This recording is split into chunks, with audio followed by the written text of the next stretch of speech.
those who live life undaunted.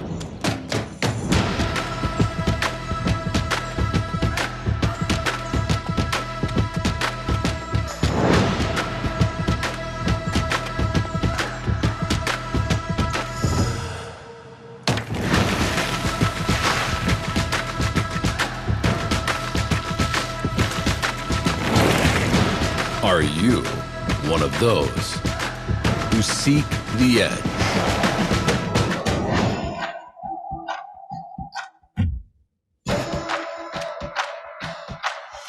The edge of their abilities.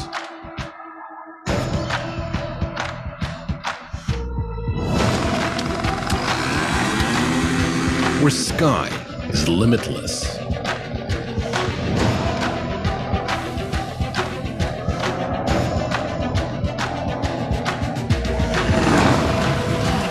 Waters are restless.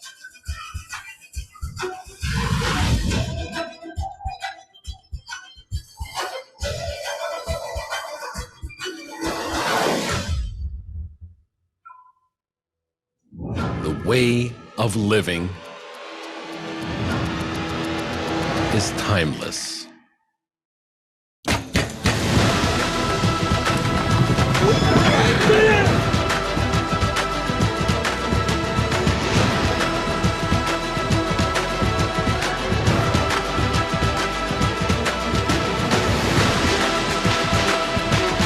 This is the way to the playgrounds of Kazakhstan.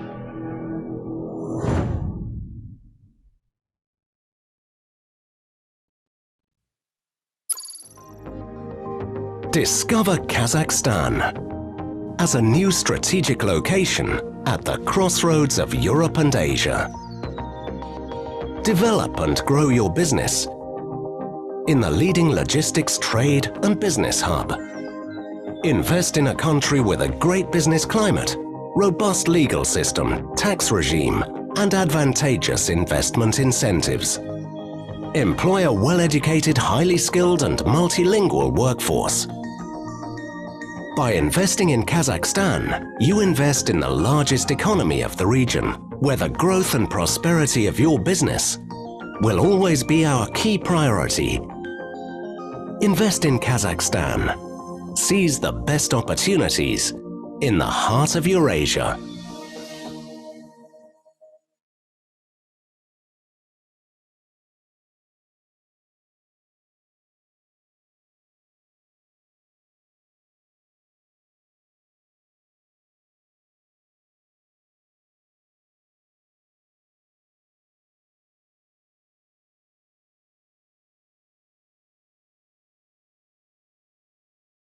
Good morning to those in the United States, and good evening to our friends in Kazakhstan. On behalf of the U.S. Chamber of Commerce and our U.S. Kazakhstan Business Council, I welcome everyone to the inaugural U.S. Kazakhstan Trade and Investment Forum. While this inaugural forum marks the U.S. Chamber's Kazakhstan Business Council's first year, it celebrates the 30th year of vibrant and commercial diplomacy between our two nations. Today, we will hear about one of the most fruitful U.S.-Kazakhstan partnerships during a fireside chat between Chevron's chairman and CEO Mike Wirth and the U.S. Chamber's president and CEO Suzanne Clark. Kazakhstan's Deputy Prime Minister and Foreign Minister, His Excellency Mukhtar Tleuberdi, will then address the forum, followed by a distinguished lineup of US and Kazakhstan speakers. Regrettably, the Prime Minister is unable to join us given the unfortunate passing of his father. During the forum today and tomorrow, I encourage you to explore new opportunities showcased in the two-day event. We will discuss advancing US-Kazakhstan business and investment reforms in strategic sectors such as energy and mining, agriculture and food production, infrastructure, and digital transformation. I thank our co-organizers, Kazakh Invest and the Kazakhstan Embassy, for their cooperation in this event. I thank Chevron for the leadership of the U.S. Kazakhstan Business Council and our sponsors, of today's event, the National Chamber of Entrepreneurs of the Republic of Kazakhstan, Atamkin, the Coca-Cola Company, and MasterCard for their support. Without further ado, it is now my honor to turn to the U.S. Chamber of Commerce President and CEO, Suzanne Clark. Suzanne, over to you. Thank you, Kush, and welcome to all of our guests joining the U.S. Kazakhstan Trade and Investment Forum. I, too, would like to give a special thank you to His Excellency Mukhtar Tleuberdi, Deputy Prime Minister and Foreign Minister of Kazakhstan, for joining us today, as well as the many cabinet ministers participating in the forum. As Kush mentioned, last year, the U.S. Chamber created the U.S. Kazakhstan Business Council to strengthen commercial ties between our two nations. While this dedicated bilateral business council is relatively new, the relationship between our nations is certainly not. This year marks the 30th anniversary of U.S.-Kazakhstan relations, and the future of the partnership is very bright. Over the next 2 days, we will chart the way forward for the next phase of bilateral trade and investment, which holds great potential for both sides. The partnership between U.S. energy company Chevron and Kazakhstan's robust oil and gas sector is a wonderful example of what's possible. For decades, Chevron's partnership model has shown how investing together can create new opportunities for our countries and contribute to global growth. To talk about their deep investment in Kazakhstan and the future of this growing bilateral relationship, I'm delighted to be joined by Mike Wirth, CEO of Chevron and Chairman of the U.S. Kazakhstan Business Council. Mike, thank you so much for joining us. Suzanne, it's my pleasure. It's great to be here, and thank everyone else as well. You know, as we all know, it's been a difficult and unusual year with a great deal of uncertainty for leaders. How has Chevron managed through this uncertainty? Well, we live in a dynamic world where disruption has really become routine. And three words that I use to describe our approach are consistent, prepared, and adaptive. And these are characteristics that have helped our company succeed in the past, and I think will be essential to our success in the future. So consistent values, because while the world changes, our foundation doesn't, and people need to know what to expect from us. Staying prepared, because we're in a cyclical business, and we've navigated this most recent cycle better than most in our industry. The next one will follow at some point, and we need to be prepared for that.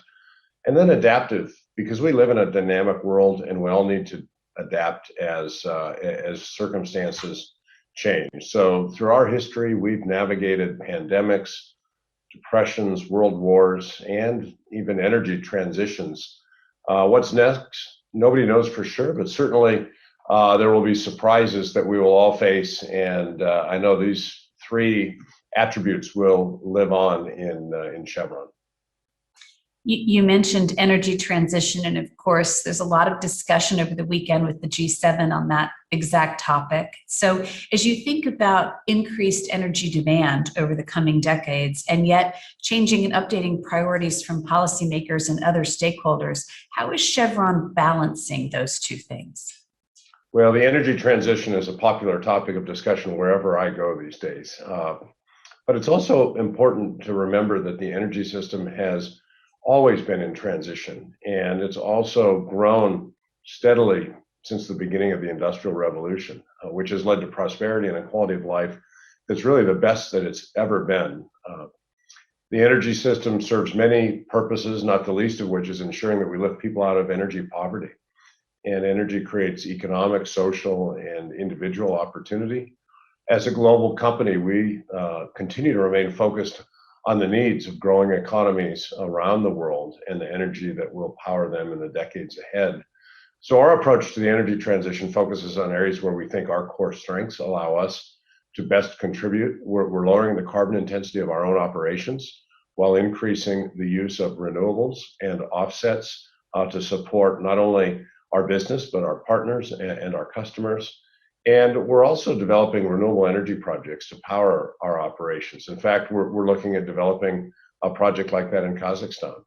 And we're also investing in lower carbon technologies, everything from carbon capture and storage to next generation geothermal and nuclear. So really using the strengths and capabilities of our people technically, project management wise, engineering capabilities to solve some of the big challenges that an organization like ours can, to continue to create a lower carbon future, but also one of energy abundance, so that affordable, reliable, and ever cleaner energy can continue to enable human progress. So you mentioned Kazakhstan, the purpose of our getting together today, and Chevron was one of the first Western investors there, 28 years ago, I think. And so what's the key to such a successful long-term partnership?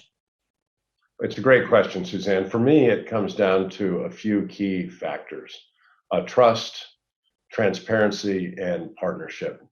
When Kazakhstan gained independence, the country's leadership envisioned a progressive and prosperous future for its people, and they forged a framework that encouraged foreign investments, encouraged new technology and new ideas, underlined, as we saw in the opening video, by the rule of law and contract sanctity. So from its earliest days, Kazakhstan emphasized building a market economy to attract investment and entrepreneurs. It's given investors like us a good reason to be confident about investing. And a great example that has stood the test of time is our partnership at Tengiz Chevroil, or TCO as it's known.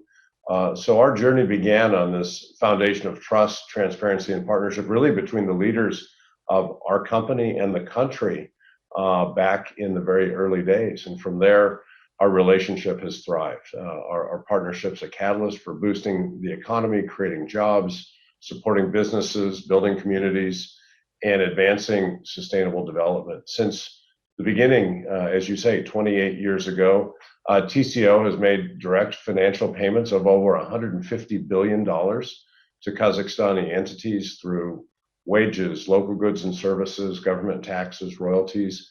And we worked very closely with our partners in Kazakhstan to support the government's goal of building the country through continued growth and the creation of prosperity. So I'm so proud of what we've achieved together over the last 3 decades, and I'm confident through continued partnership, we can surpass those successes and build an even more prosperous future for the generations ahead.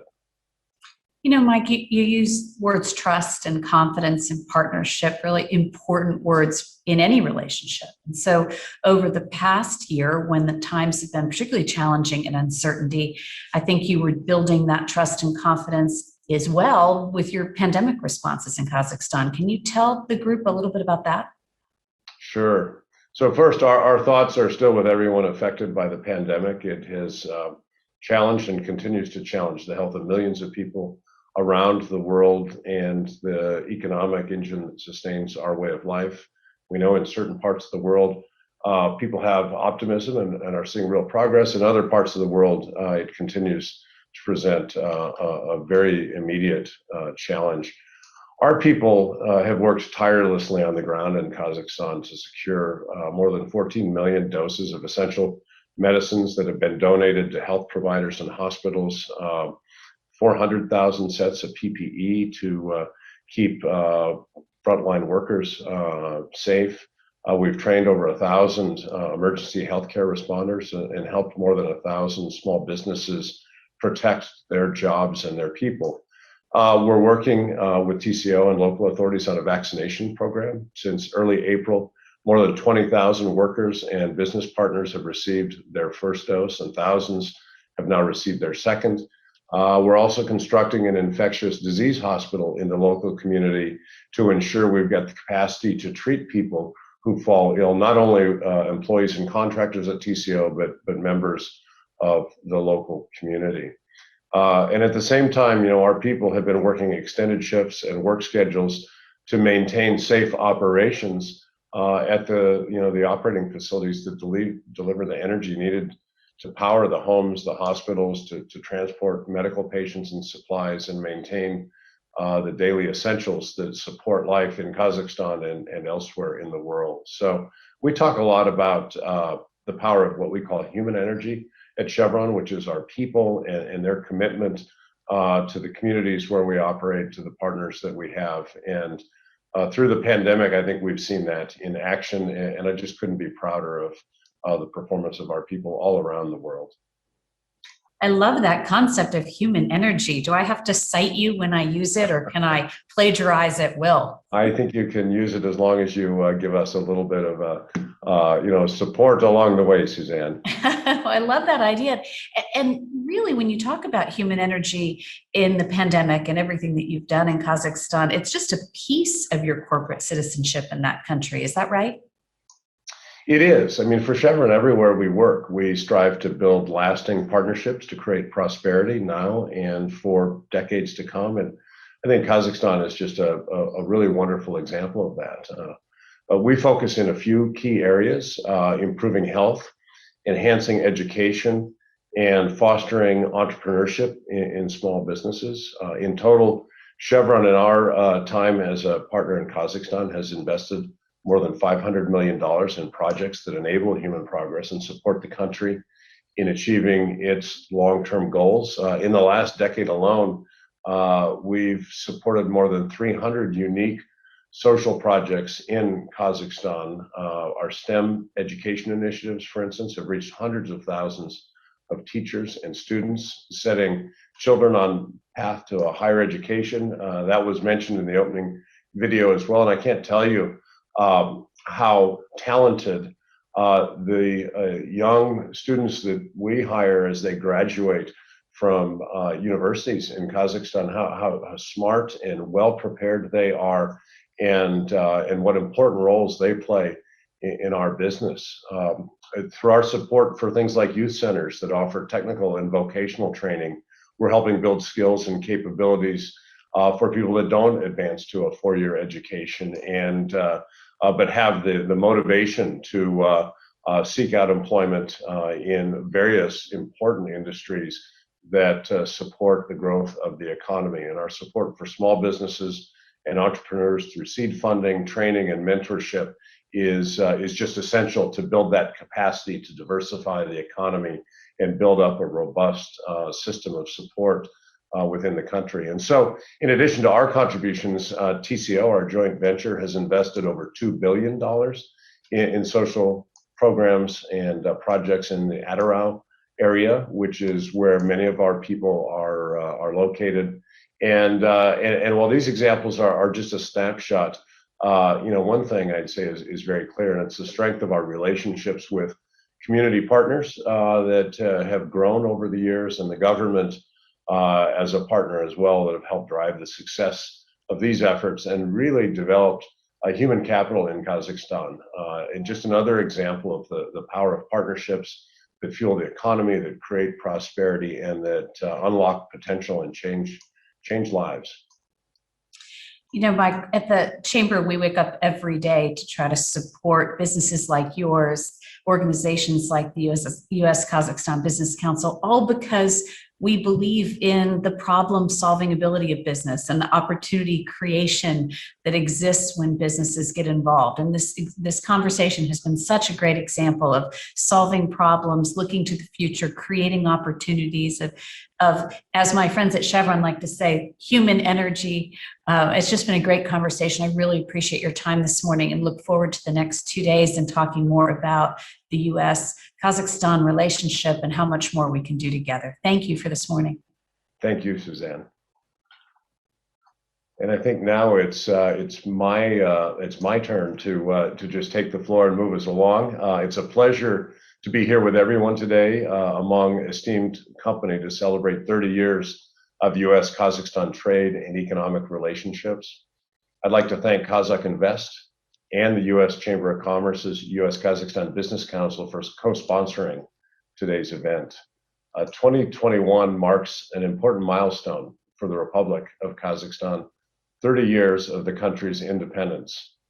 The United States was the first country to recognize Kazakhstan's independence, and this strong and wide-ranging bilateral relationship has achieved many great accomplishments. As one of Kazakhstan's very first Western investors, Chevron is honored to have been on this journey from the very beginning. through the creation of our joint venture, Tengiz Chevroil, that I just mentioned.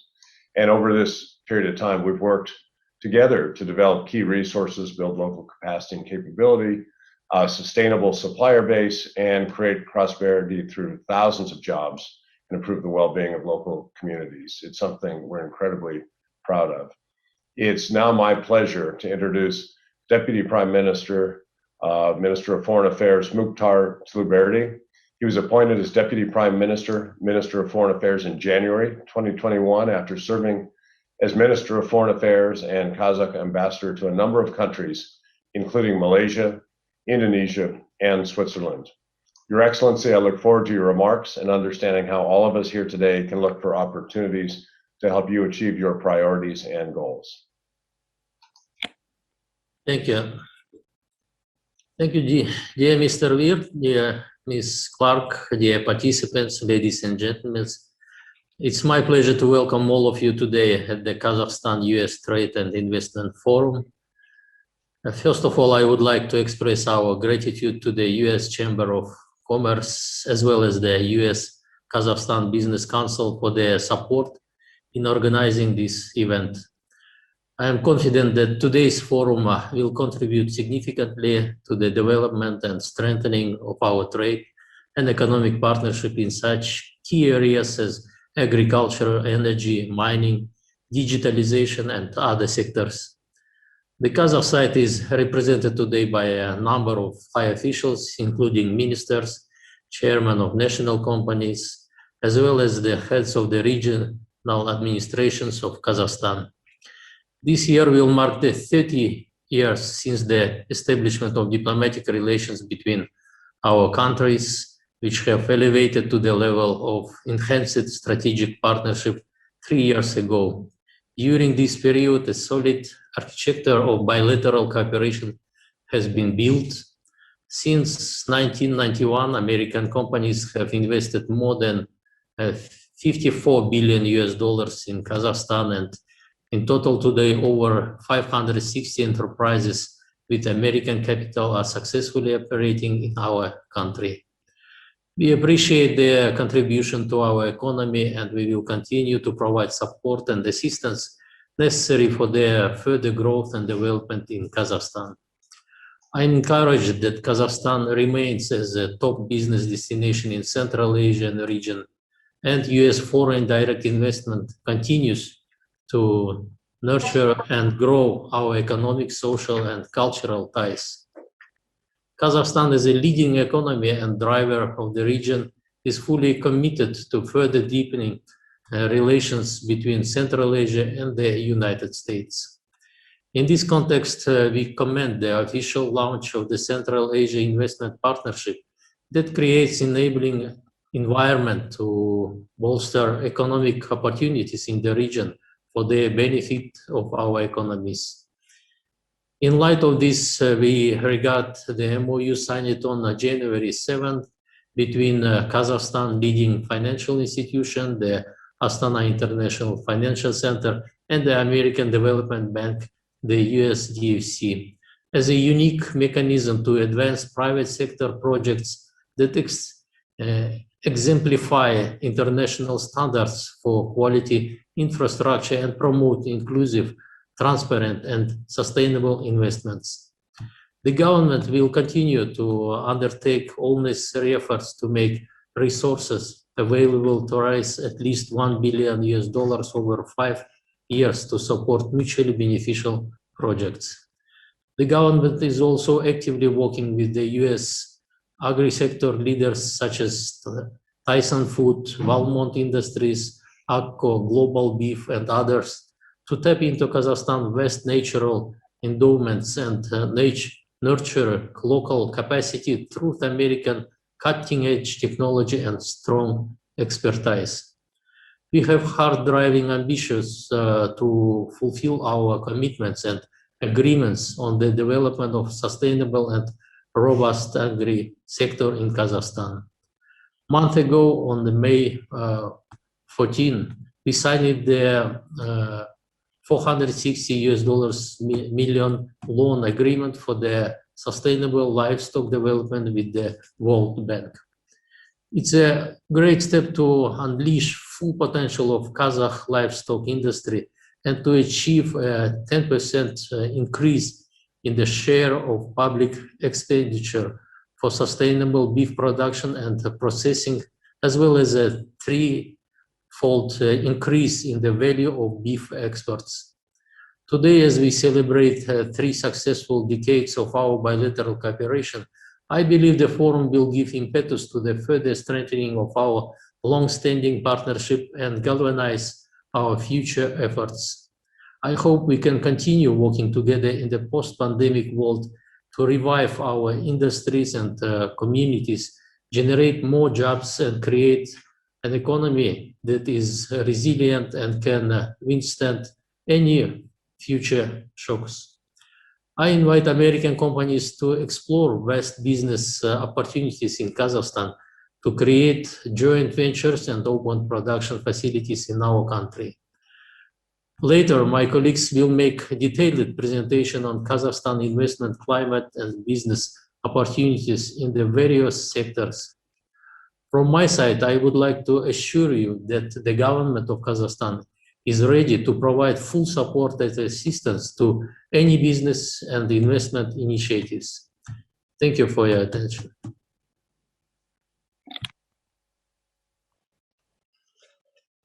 Thank you, Deputy Prime Minister and Foreign Minister of Kazakhstan, Mukhtar Tleuberdi, for your remarks and all of the support that you have provided, and your embassy, both your current and former ambassador, to the event and the forum today.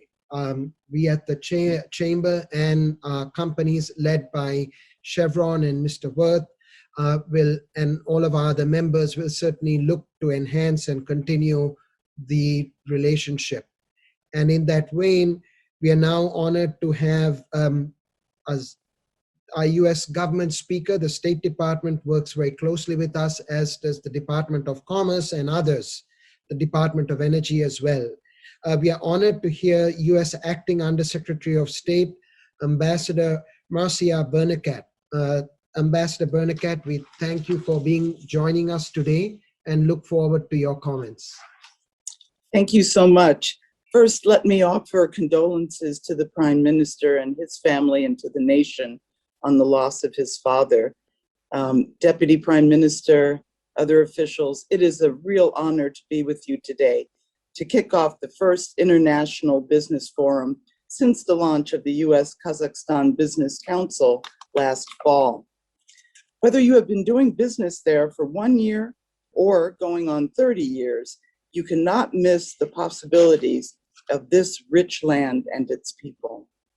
Your involvement in Kazakhstan, your innovative technologies and world-class expertise have fueled this economy and made it the regional leader it is today. At the Department of State, we are eager to see energy and momentum return to the region as the restrictions of the COVID pandemic are lifted.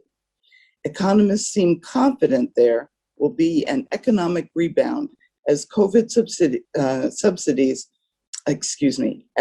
subsides and good health returns. We are optimistic this rebound will deliver new investment and trade opportunities across the region, but especially in Kazakhstan. I am excited about the opportunities for business and investment in Kazakhstan. To realize those opportunities, all of us, the U.S. government, the Kazakhstani government, individual companies and organizations like the U.S. Kazakhstan Business Council need to work together to continue improving Kazakhstan's business environment. Kazakhstan is rightfully proud of the progress it has made in recent years, and we welcome President Tokayev's emphasis on the importance of attracting foreign investment. Investors have choices, and countries around the world compete for investments. The single most important thing Kazakhstan can do to attract investment is to demonstrate its commitment to the rule of law and the continual improvement of its business climate. Kazakhstan must honor legally binding arbitral awards and prohibit senior officials from interfering in business arrangements to convince prospective investors that their businesses can succeed here. One of the greatest areas of opportunity we see is the clean energy sector. Under the Biden-Harris administration, addressing climate change is a top priority, significantly expanding new areas for trade and innovation. Special Presidential Envoy for Climate, Secretary John Kerry, is guiding international policy development for this government-wide effort, and he has already met with Kazakhstani officials to discuss collaboration on climate change. Investments in clean energy are crucial to addressing the climate crisis. This energy transition will be challenging for Kazakhstan, which today depends on hydrocarbon extraction as a driver of its economy and on coal for electricity. With challenges come opportunities, however, and we note President Tokayev's recent commitment to achieve net zero emissions by 2060. The private sector is stepping up too. We are thrilled that Chevron and ExxonMobil are increasingly prioritizing their own investments in green and renewable energy infrastructure and reducing carbon emissions from existing petroleum operations. Other U.S. companies, including many represented here, have a great deal to offer in the areas of renewable energy, energy efficiency, smart grid technologies, and climate change adaptation. In aviation, we look forward to seeing Kazakhstan realize the vast potential for business and tourism travel, made possible by last year's signing of the Open Skies Agreement with the United States. We look forward to working with Kazakhstani authorities on the necessary next steps to establish direct flights to the United States. In agriculture, we are eager to see Kazakhstan realize the great potential of investments by companies like Valmont Industries and Tyson's Food. We hope and expect that these are the first of a large number of U.S. companies involved in agriculture, agribusiness, and food processing as Kazakhstan diversifies its economy and builds a sustainable, profitable agricultural sector. Although this event today is being held virtually, I look forward to when meetings like this one will again take place face-to-face. As we celebrate 30 years of diplomatic relations with Kazakhstan this December, we also look forward to the emergence of many other promising sectors for trade and investment as we seek to build and develop this incredible partnership with Kazakhstan. With that, I wish you all a productive and enjoyable event and look forward to seeing you in person in the near future. Thank you. Thank you, Ambassador Bernacat, for these perspectives. As you noted, in the areas of climate, mutual economic cooperation, both the United States and Kazakhstan and the peoples of these two countries benefit from the type of economic engagement, and we're truly appreciative of the important role that state plays, all of your bureaus, regional and your economic bureaus, in supporting the American private sector and our counterparts in Kazakhstan. This now concludes the featured government remarks. We will now transition to a plenary session moderated by the chairman of Citibank Kazakhstan, Andrei Karelin, featuring insights on the U.S. Kazakhstan investment climate and new opportunities as the world emerges slowly but surely from the pandemic. So with that, let me now turn over to the panel led by Andrei to take us forward to the plenary session. Thank you, Kush. I will speak Russian and hope that would be okay as the translation is available.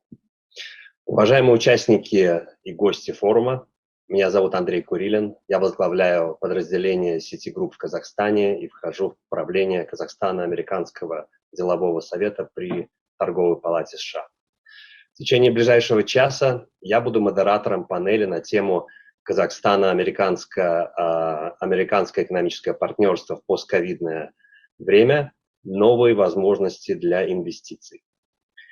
За 28 лет, что Сити работает в Казахстане, нам удалось добиться крупнейшей на рынке доли в казначейских и расчетных операций. В значительной степени это произошло из-за высочайшего уровня экономического партнерства между США и Казахстаном. Итак, позвольте представить уважаемых участников нашей виртуальной панели. Кайрат Ниматович Келимбетов, председатель агентства РК по стратегическому планированию и реформам, управляющий Международным финансовым центром Астана. Вахид Турлыханович Султанов, министр торговли и интеграции Казахстана. Кристофер Уилсон, заместитель торгового представителя США по Южной и Средней Азии. Миржан Бахитович Юсупов, председатель правления национальной компании KAZAKH Invest. Пенелопе Несс, президент американской компании UPS по связям с общественностью и устойчивому развитию. Аблай Сабекович Мирзахметов, председатель правления Национальной палаты предпринимателей Атамикен.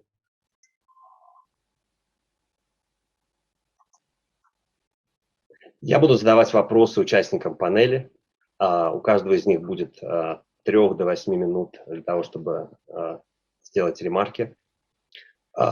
И, надеюсь, у участников форума будет возможность задавать дополнительные вопросы.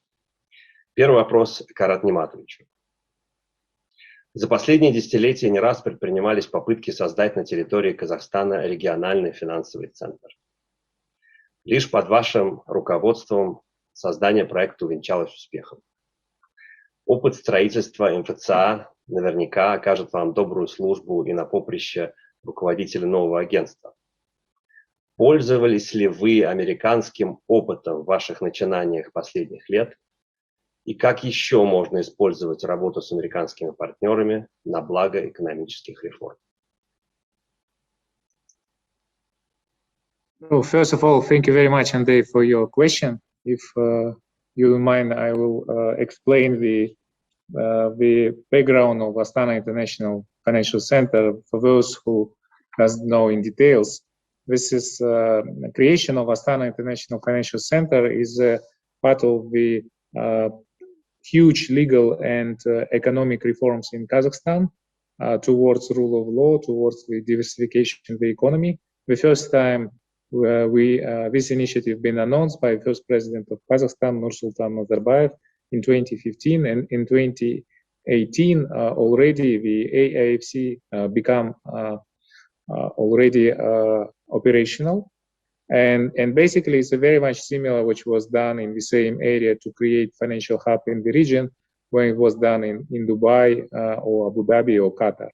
So this is creation of a legal and regulatory enclave in financial area based on norms and standards of English common law. So here I think that we study, responding to a question, so we study the experience of the best financial centers, center in New York, center in London, just to understand what is the key ingredients of a successful modern financial hub. And the idea was to create a common law jurisdiction, and for this jurisdiction also we create special dispute resolution authorities. So we have a AFC court based on common law jurisdiction. We have an international arbitration center, and I think it's a breaking news for all global investors who are coming to Kazakhstan, because they can use now in their contracts, they can structure it, the deals, the transactions in this jurisdiction, and they can protect the investment based on the cooperation with the dispute resolution authorities in Astana International Financial Center. I think number two is that also one of the game changers that the recently government of Kazakhstan established the new tools, which we call strategic investment agreements. So basically, if you are investing to Kazakhstan more than $50 million, so you can get this special treatment from the government. And the most important here is that you can get tax stability. So always last 2 decades, I think it was always discussions that the tax legislation in Kazakhstan is changes too fast and too often. So now I think that is also is a great opportunities, and we expect that already been mentioned Tyson Food and Valmont Industries, they can use both the strategic investment agreements, new tools, and also jurisdiction of Astana International Financial Center. When we start to build new financial hub, definitely we study not only the experience how it was done in 80s or 90s or in the mid of 2000s, but basically where we should be our destination in the future. And here I think that where we should to leapfrog, and definitely we study the experience how the new pillars are developing now, such as fintech, such as legal tech, and Visa also was a very important experience for us. Very important development also the green finance area in Astana International Financial Center. So for entire industries, for all industries in Kazakhstan, we now focusing on ESG priorities. So already been mentioned that we do have a special plan on transition to low carbon economy. Kazakhstan is committed to Paris Agreement. So we basically have to be carbon neutral till 2060. So that's why the AFC also would be focused for decarbonization plan of the government. And here we could figure out also many opportunities to issue green bonds and to work in a direction of creating of green funds. So this is more or less the basic environment of Astana International Financial Center. Many companies already choose our jurisdiction, more than 800. We already brought more than $4.5 billion investment through the AFC platform. So we hope that it will be interesting for U.S. company from one side, agriculture, agribusiness, food processing, from the other side, fourth industrial revolution as well. Thank you very much. Thank you, Governor. Bahit Turlikhanovich, question to Minister Sultanov. Bahit Turlikhanovich, несколько дней назад на заседании Совета иностранных инвесторов при президенте РК вы говорили об увеличении несырьевого экспорта. Не умаляя достоинства десятков миллиардов долларов, вложенных в сырьевой блок, ведь именно поэтому Казахстан-американские экономические отношения называют стратегическими, по вашему мнению, в каких еще отраслях лежит потенциал для двусторонних инвестиций и торговли, в частности, с прицелом на диверсификацию казахстанской экономики?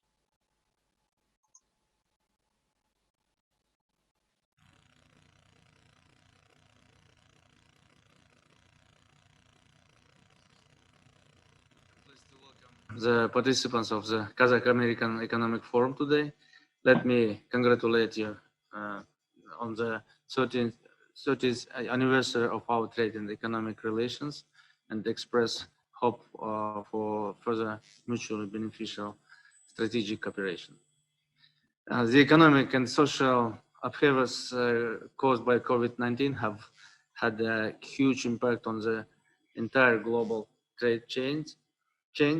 Kazakhstan's trade turnover in 2020 decreased by 13% and amounted to $85 billion.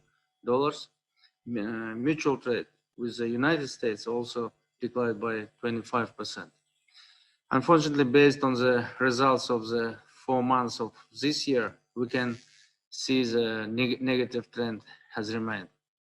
In order to enhance trade and economic cooperation, the following measures are being taken. Firstly, activation of an investment cooperation. Last week, a meeting of the Council on Foreign Investors was held with the participation of the head of state. A pool of 30 investment projects for the production of complex products with an expert focus was submitted for consideration by the members of the council. As of today, 13 projects with an expert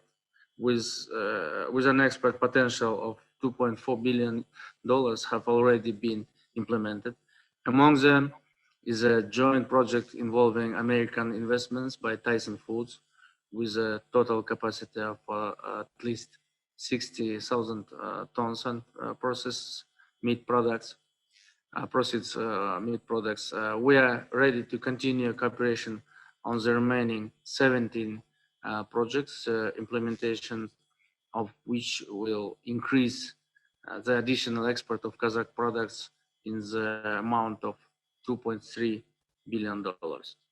Secondly, the development of the new logistical solutions for participants of foreign trade activities. Today, for Kazakhstan, logistic accounts for about 30% of the cost of products, making it a priori and competitive on the world market. In order to establish a modern cross-border trade and logistic infrastructure, we have started work on the formation of the Eurasian commodity distribution system based on wholesales and distribution centers and cross-border hubs. The main growth point will be the Khargos junction on the border with China and the Central Asia International Center for Trade and Economic Cooperation on the Kazakh-Uzbek border. Similar centers will be established on the border with Turkestan and Russia. Thus, the coordination of goods, cargo and services and on the east-west and north-south axis and integration with the Trans-Afghan Road will be ensured. We invite our American colleagues to cooperate in providing expert and analytical support for the development of the trade and logistic potential of the Central Asia region. We have started working with the OECD and to launch a project to optimize local value chains, including the Afghanistan market, to strengthen the trade connectivity between the countries of the region. The expected effects is a threefold increase in cargo flows along international transport corridor. Thirdly, we are currently working on new digital solutions in order to simplify trade procedures and increase the volume of cross-border e-commerce in Central Asia countries.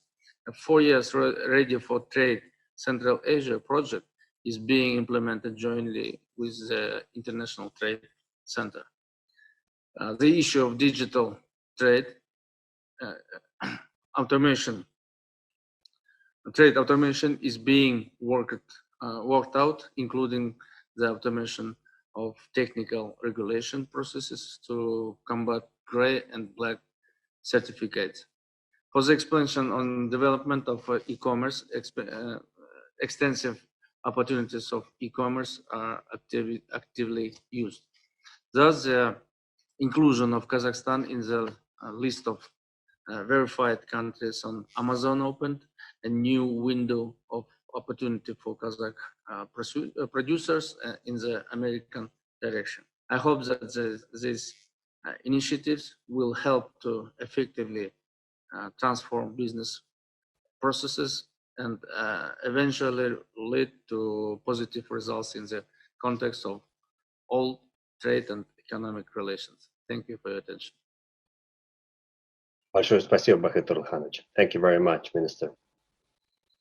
Representative Wilson, during the recent virtual roundtable with the U.S. Kazakhstan Business Council, we spoke about an extraordinary presence of the U.S. direct investors in the Kazakhstani economy, specifically on their exceptional, albeit indirect, share in the country's tax revenue.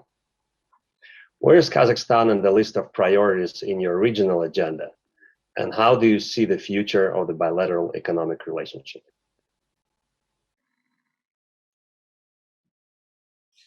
Sorry, Andre, was that for me? Yes, Mr. Wilson. Okay, great. Sorry about that. It's nice to see you again. And it's great to be with all of you. Especially appreciate the opportunity to be together with the Honorable Minister and all of my fellow panelists today. And thanks very much to the Chamber and the Council for the invitation to participate today. Andre, you asked about sort of where Kazakhstan fits in our regional agenda on trade policy issues. And I would say that I think Kazakhstan is right in the middle of that agenda.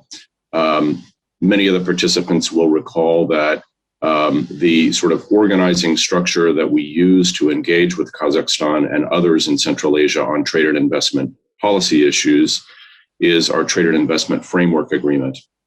This is an agreement that encompasses the United States and 5 of the republics in Central Asia, and again, provides us a structure for discussing trade and investment issues that are relevant to all of the countries in the region. That TIFA agreement met quite recently at the end of March.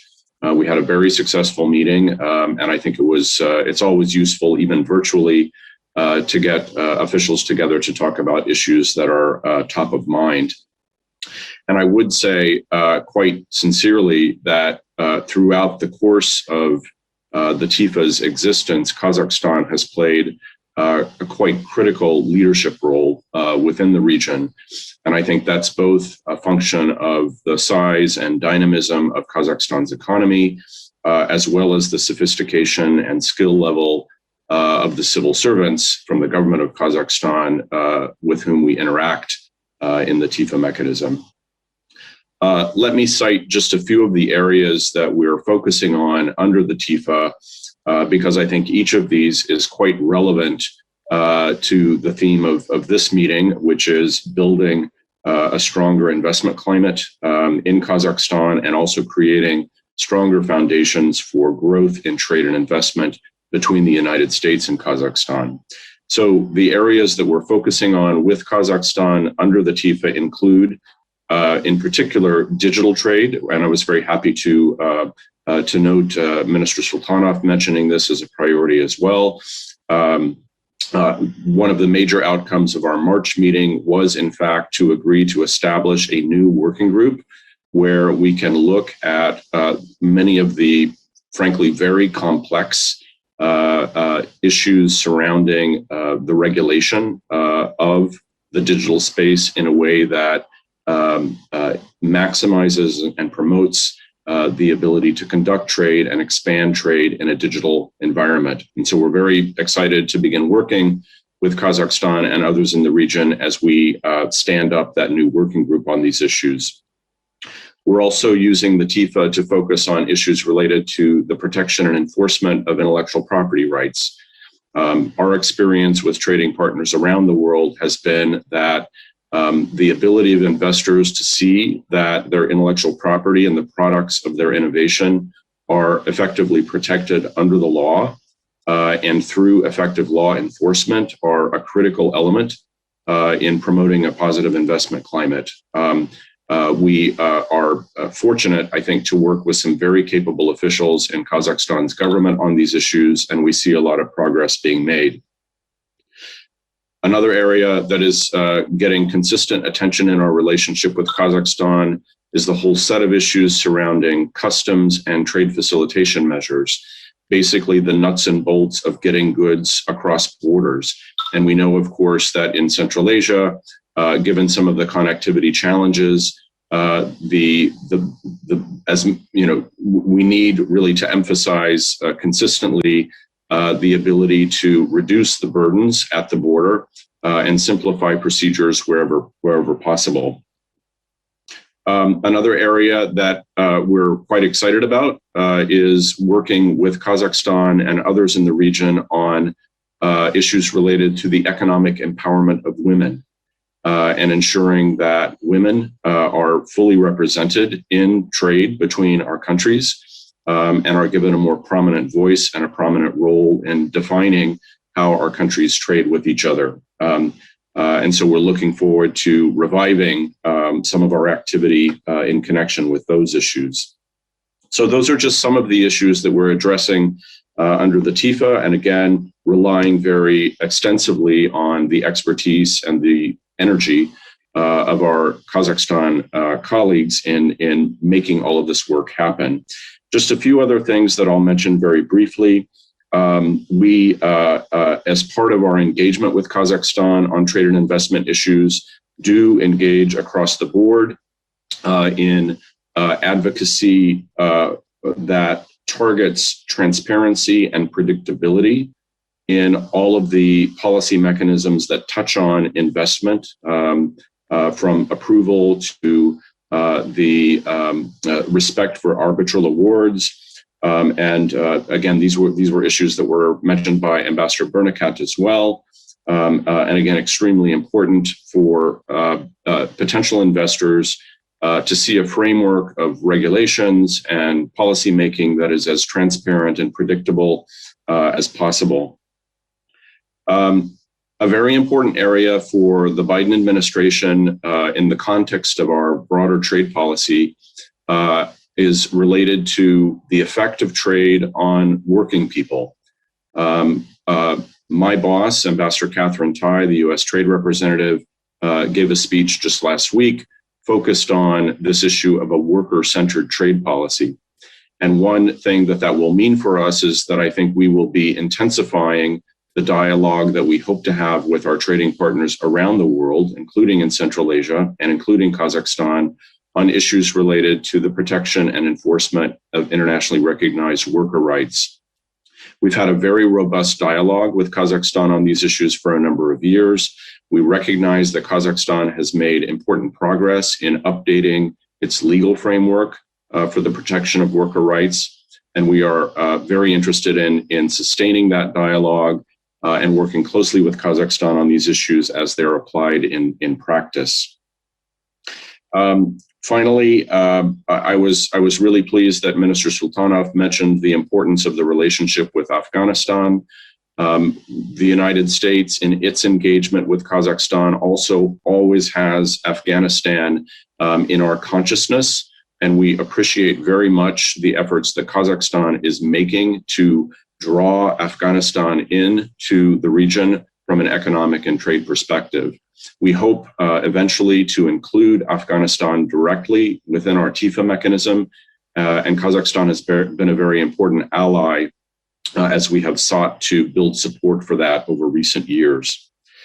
So I hope that these points give you a bit of a sense of how we're using our trade policy mechanisms both to deal with issues that are directly relevant to the investment climate in Kazakhstan, and also give us confidence that we can address some of the untapped potential in the trade relationship between our countries. Thanks again for having me. Thanks so much, Chris, and good to see you again. Question to Нижам Бахитович Юсупов. Часто приходится слышать, что Казахстан занимает одно из крупнейших, из первых мест в мире по объему накопленных прямых инвестиций. Мы в СИТе свидетельствуем, что в Казахстане работают многие сотни иностранных предприятий. Недавно американский журнал Forbes включил Казахстан в число 10 наиболее привлекательных стран для экотуризма. По вашему мнению, что еще может предпринять Казах Инвест, власти в целом, для увеличения узнаваемости Казахстана как в деловых кругах, так и для, по окончании пандемии, увеличения потока иностранных, в том числе американских туристов? Thank you, Mr. Kurilin. If you don't mind, I will present my part in English. So, dear Excellencies, dear distinguished guests and participants, on behalf of Kazakh Invest, let me welcome you today at the U.S. Kazakhstan Trade and Investment Forum.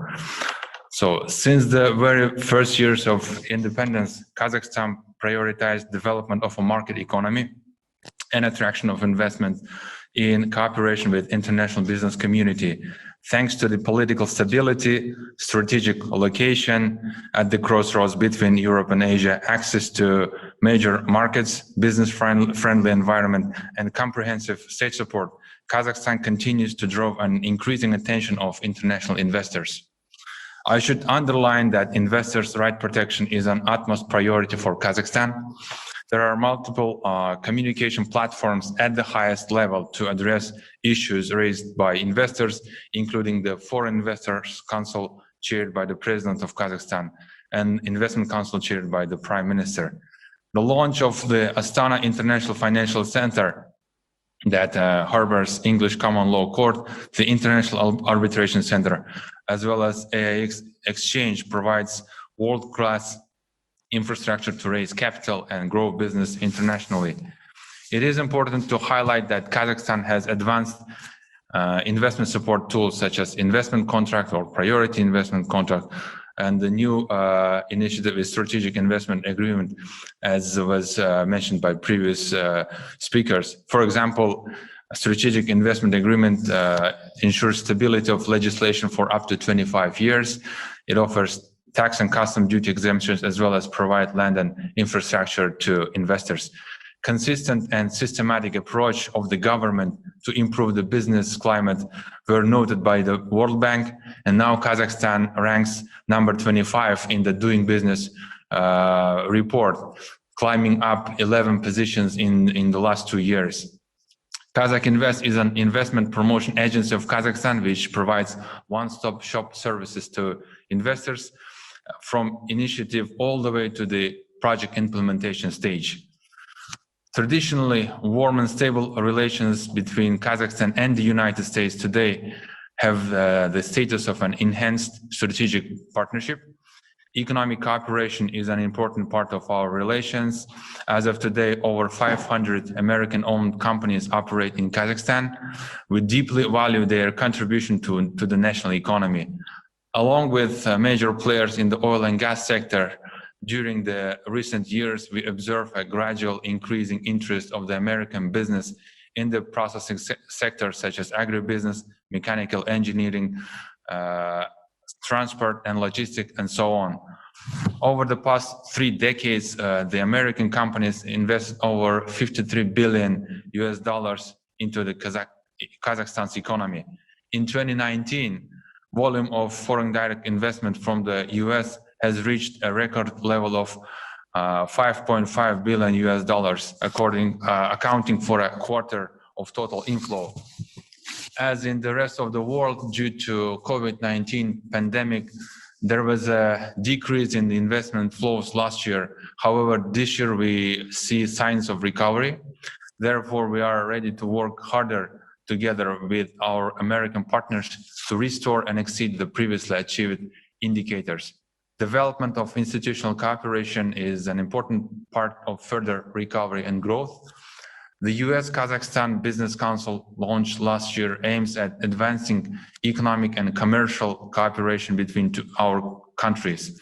In addition, earlier this year, the United States, Kazakhstan, and Uzbekistan announced the launch of the Central Asia Investment Partnership, which is another important step in providing financial instruments for investment projects. Let me outline that at Kazakh Invest, we have a full-scale project office. We have developed over 100 investment proposals in the priority sectors such as agribusiness, food processing, mining and metallurgy, digital transformation, logistics, and many others. We are glad to share them with our American partners.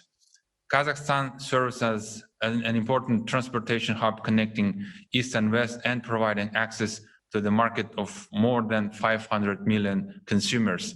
The pandemic has shown the growing importance of food security. In this regard, Kazakhstan, which has traditionally been called as the breadbasket of Eurasia, is a nationally positioned to provide high quality good for our continent. Also, being one of the wealthiest countries in terms of mineral resources, Kazakhstan has a large mining and metallurgy sector. Moreover, there is a perfect opportunity to develop rare earth metals with creation of smart manufacturing facilities. So to wrap up, Kazakh Invest is committed to provide comprehensive support during your investment journey in Kazakhstan. This slide shows our contact details. Let me wish the forum participant productive discussions, and I am sure that U.S. Kazakhstan partnership will continue to thrive. Thank you for your attention. Vahitovich, thank you so much. Now the question to Mrs. Nass of UPS. Kazakhstan is known as the largest landlocked country. It's also the one located on the crossroads between East and West, Europe and Asia, and that's why we use the word Eurasia here more than any other continents. In In the recent past, it has been reported that UPS has renewed its interest towards the market. Could you please share your vision as to the potential this market could bring to a company like yours? Sure, and Andre, thank you so much. As a alumni of Citi, it's always a pleasure to be on a panel with a colleague from Citi, which I Thank you so much. I think is Citi's a fantastic institution. So thank you so much. On behalf of UPS, I'd like to thank the government of Kazakhstan, Kazakh Invest, and the Kazakh Embassy to the United States, both the former ambassador and the current ambassador, and the U.S. Chamber of Commerce for making this meeting possible. UPS has operated in Kazakhstan since 2006, and we provide express freight forwarding, contract logistics, and brokerage services to our customers globally that want to access the Kazakh market. For our industry, geography matters. And as Andre rightly pointed out, Kazakhstan is well situated on the ancient Silk Road, making it an attractive destination for trade and investment, and a good place for UPS to do business. These investments take place because of free and open trade, and we applaud the government of Kazakhstan's commitment to improving trade and trade facilitation, which will help streamline the movement of goods and ultimately make markets like Kazakhstan attractive to foreign capital investments and supply chain developments. And I think on this point, and I think Chris spoke to it earlier, and it's always great to see Chris Wilson, although I will say it catches me a little off guard to see him with his COVID-19 beard, which is not how I'm used to seeing Chris. I really appreciate what he said about trade facilitation. And one of the things we've seen from COVID-19 is that a lot of countries took steps to change how they processed transactions, moving to more electronic means to facilitate goods during the crisis. And I hope that those experiences will allow us to accelerate developments in this area globally, because I think it's incredibly important given the speed with which the world is moving today and with which logistics needs to move. We also know from our workforce on the ground that Kazakhstan has a depth of human capital with innovative businesses and a thriving small and medium-sized business sector. Making sure that these businesses can reach new markets seamlessly is critical, especially as the country's market for e-commerce grows and as people's thirst for Kazakh products grows.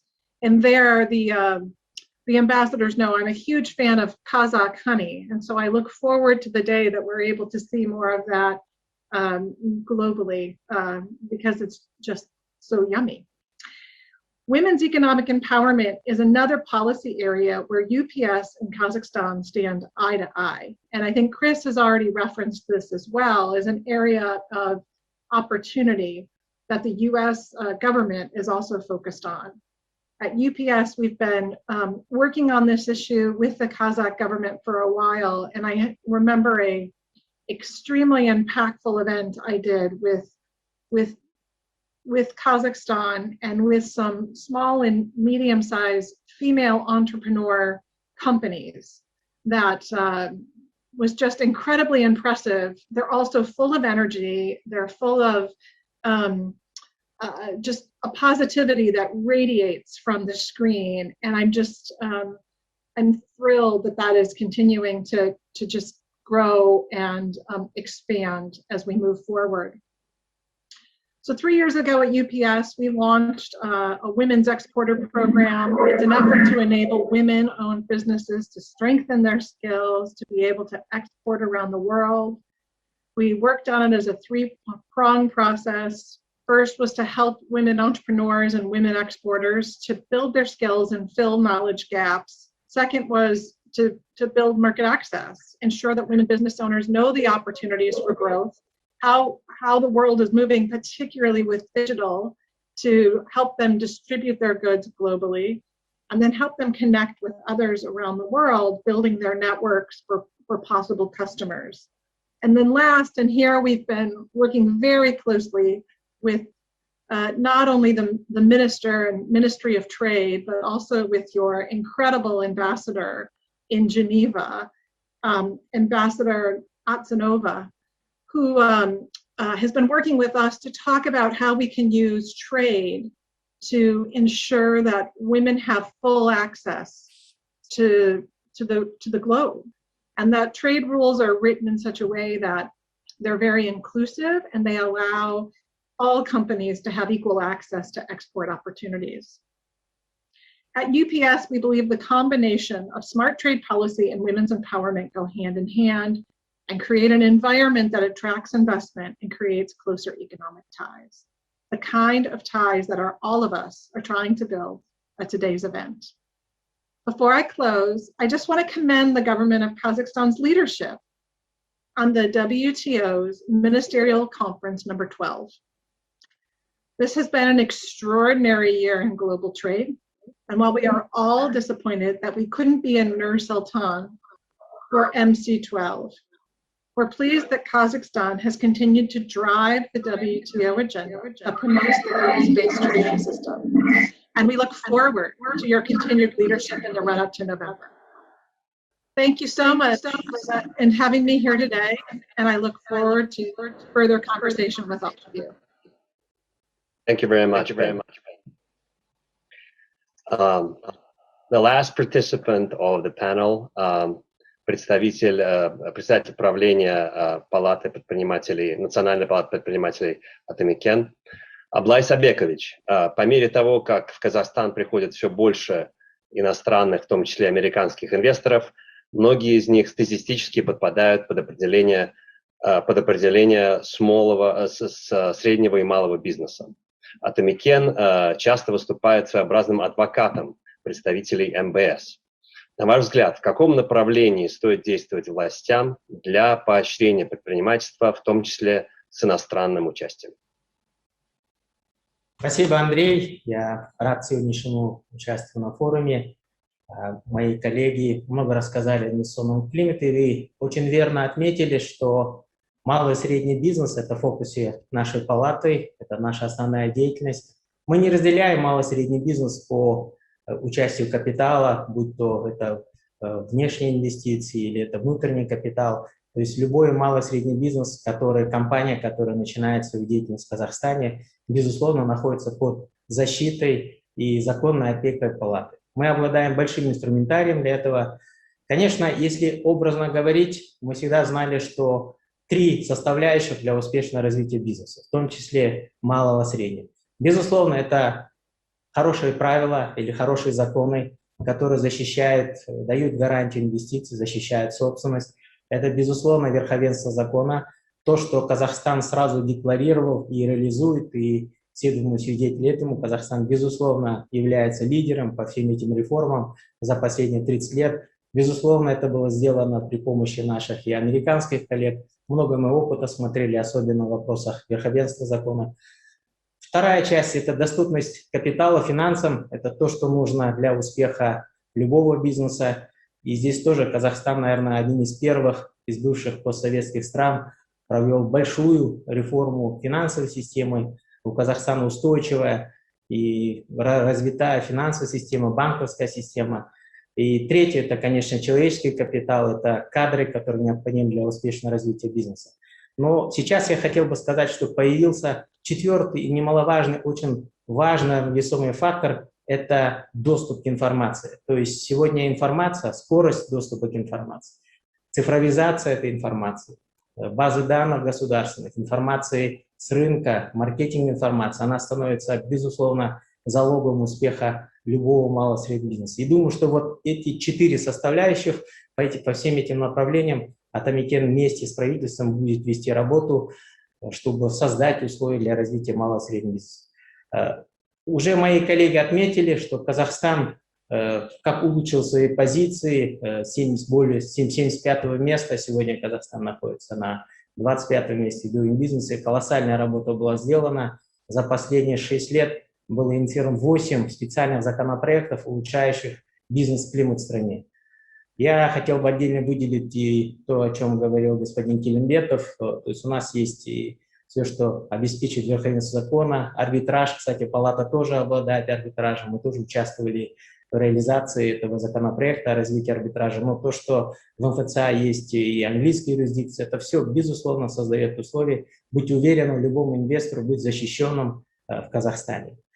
Поэтому сейчас одно из ключевых направлений, кроме тех 4, над которыми мы сейчас работаем, и президент Токаев уже дал четкую позицию, это регулирование с чистого листа. Безусловно, это даст возможность, нам кажется, бурному развитию малого и среднего бизнеса.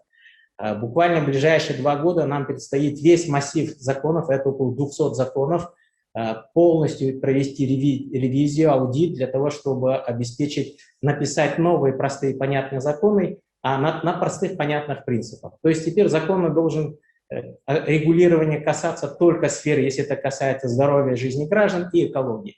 Все остальное избыточное регулирование должно быть убрано. И, конечно же, это уже новое законодательство должно быть изначально полностью оцифровано и должно быть удобно. И второе поручение президента Токаева в этом направлении – это одно окно, то есть цифровое окно доступа, так называемое правительство для бизнеса.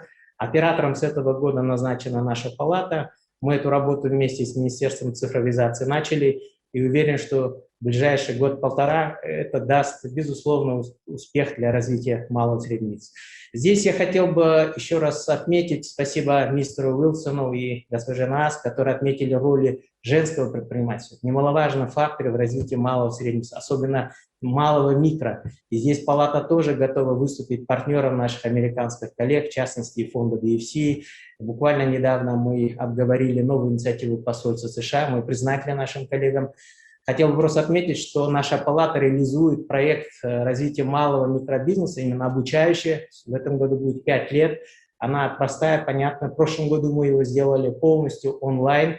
Ежегодно обучается более 30 тысяч человек. Это фактически или безработные, или самозанятые люди. Это любые люди из домохозяйств. И 53% отрадных из них – это женщины.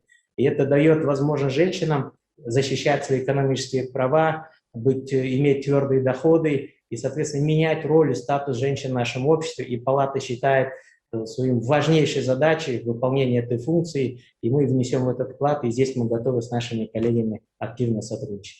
Ну и в завершение хотел бы сказать, что мы до конца года полностью завершим крайне важно всю цифровую платформу, так называемый Атамикен KZ, где будет функции и доступа к правительству для бизнеса, ко всем госуслугам, ко всем услугам палаты, в том числе в нашем составе находится бизнес-омбудсман, и находятся наши региональные филиалы. И самое главное, то, что нужно для наших американских коллег-бизнесменов, подробная оцифрованная информация о партнерах, о каждом регионе, о возможностях, о нишах, о возможностях экспорта, импорта, где какие можно взять ниши занять, как, куда что продвигать. То есть полностью будет такой провайдер, такая карта создана, и, безусловно, она даст ему, что тоже успех, возможность нам вместе сотрудничать. Еще раз хотел бы всех участников форума поздравить и заверить, что палата готова выступить вместе с нашими коллегами с Американской торговой палатой надежным партнером, провайдером наших инвест-возможностей. Спасибо. Большое спасибо, Аблай Сабекович. Thank you very much. I wonder if any of the attendees of this panel, of this forum rather, have questions to the panelists. Нет ли вопросов у участников нашего форума к тем, кто выступал в панели?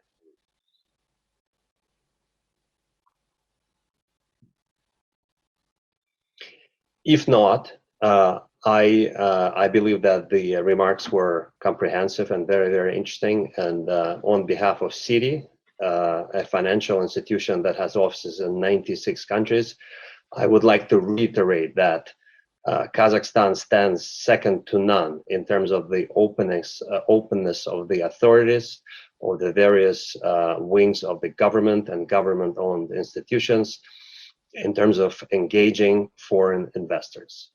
I constantly sense envy of my fellow country heads in terms of the quality and the frequency of the engagement that we have with the public sector of this country. Thank you so much, dear panelists and guests of the forum. That concludes this panel. Thank you very much.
Are you one of those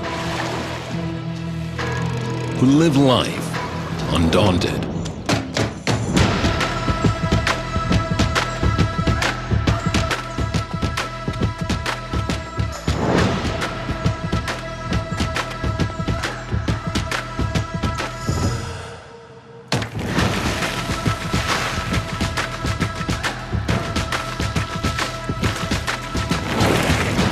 Are you one of those who seek the edge?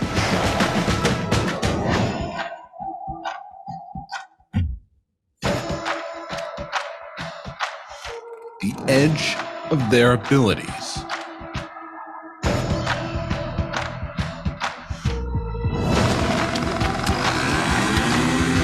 Where sky is limitless.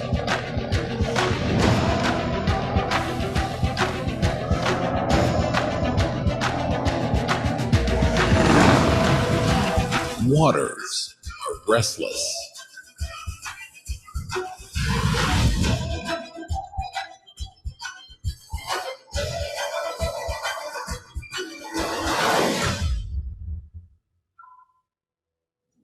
The way of living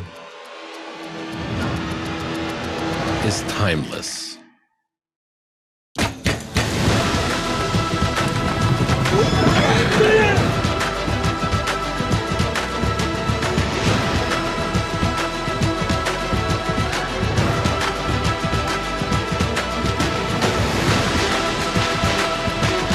This is the way to the playgrounds. Kazakhstan.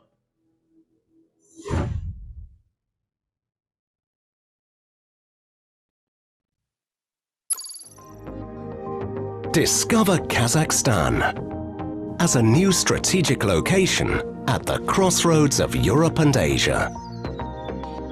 Develop and grow your business in the leading logistics, trade and business hub. Invest in a country with a great business climate, robust legal system, tax regime and advantageous investment incentives.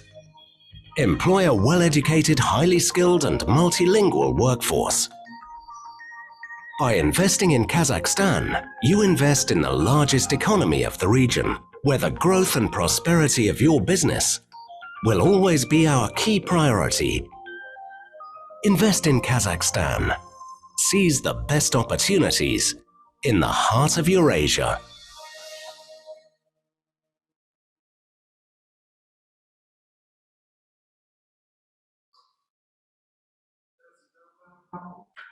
Good morning to those across the ocean, and good evening to my colleagues here in Kazakhstan.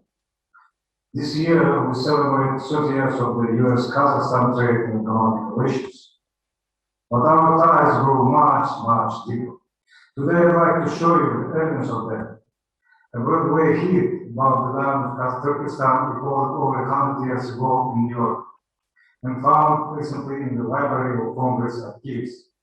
Please take a listen.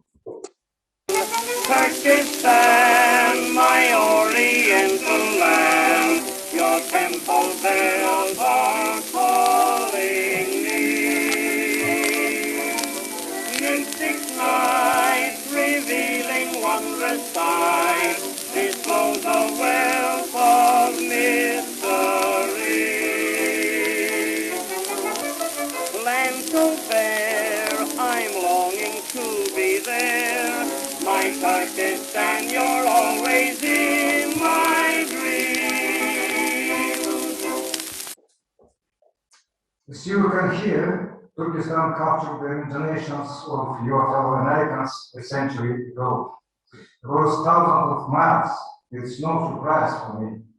Located at the crossroads of historic trade routes, Turkestan has been the center of commerce, enlightenment, and cultural exchange for people coming from all over the world. At the center of it all is the crown jewel of Central Asia, the mausoleum of great Sufi teacher Hoja Ahmed Yassavili.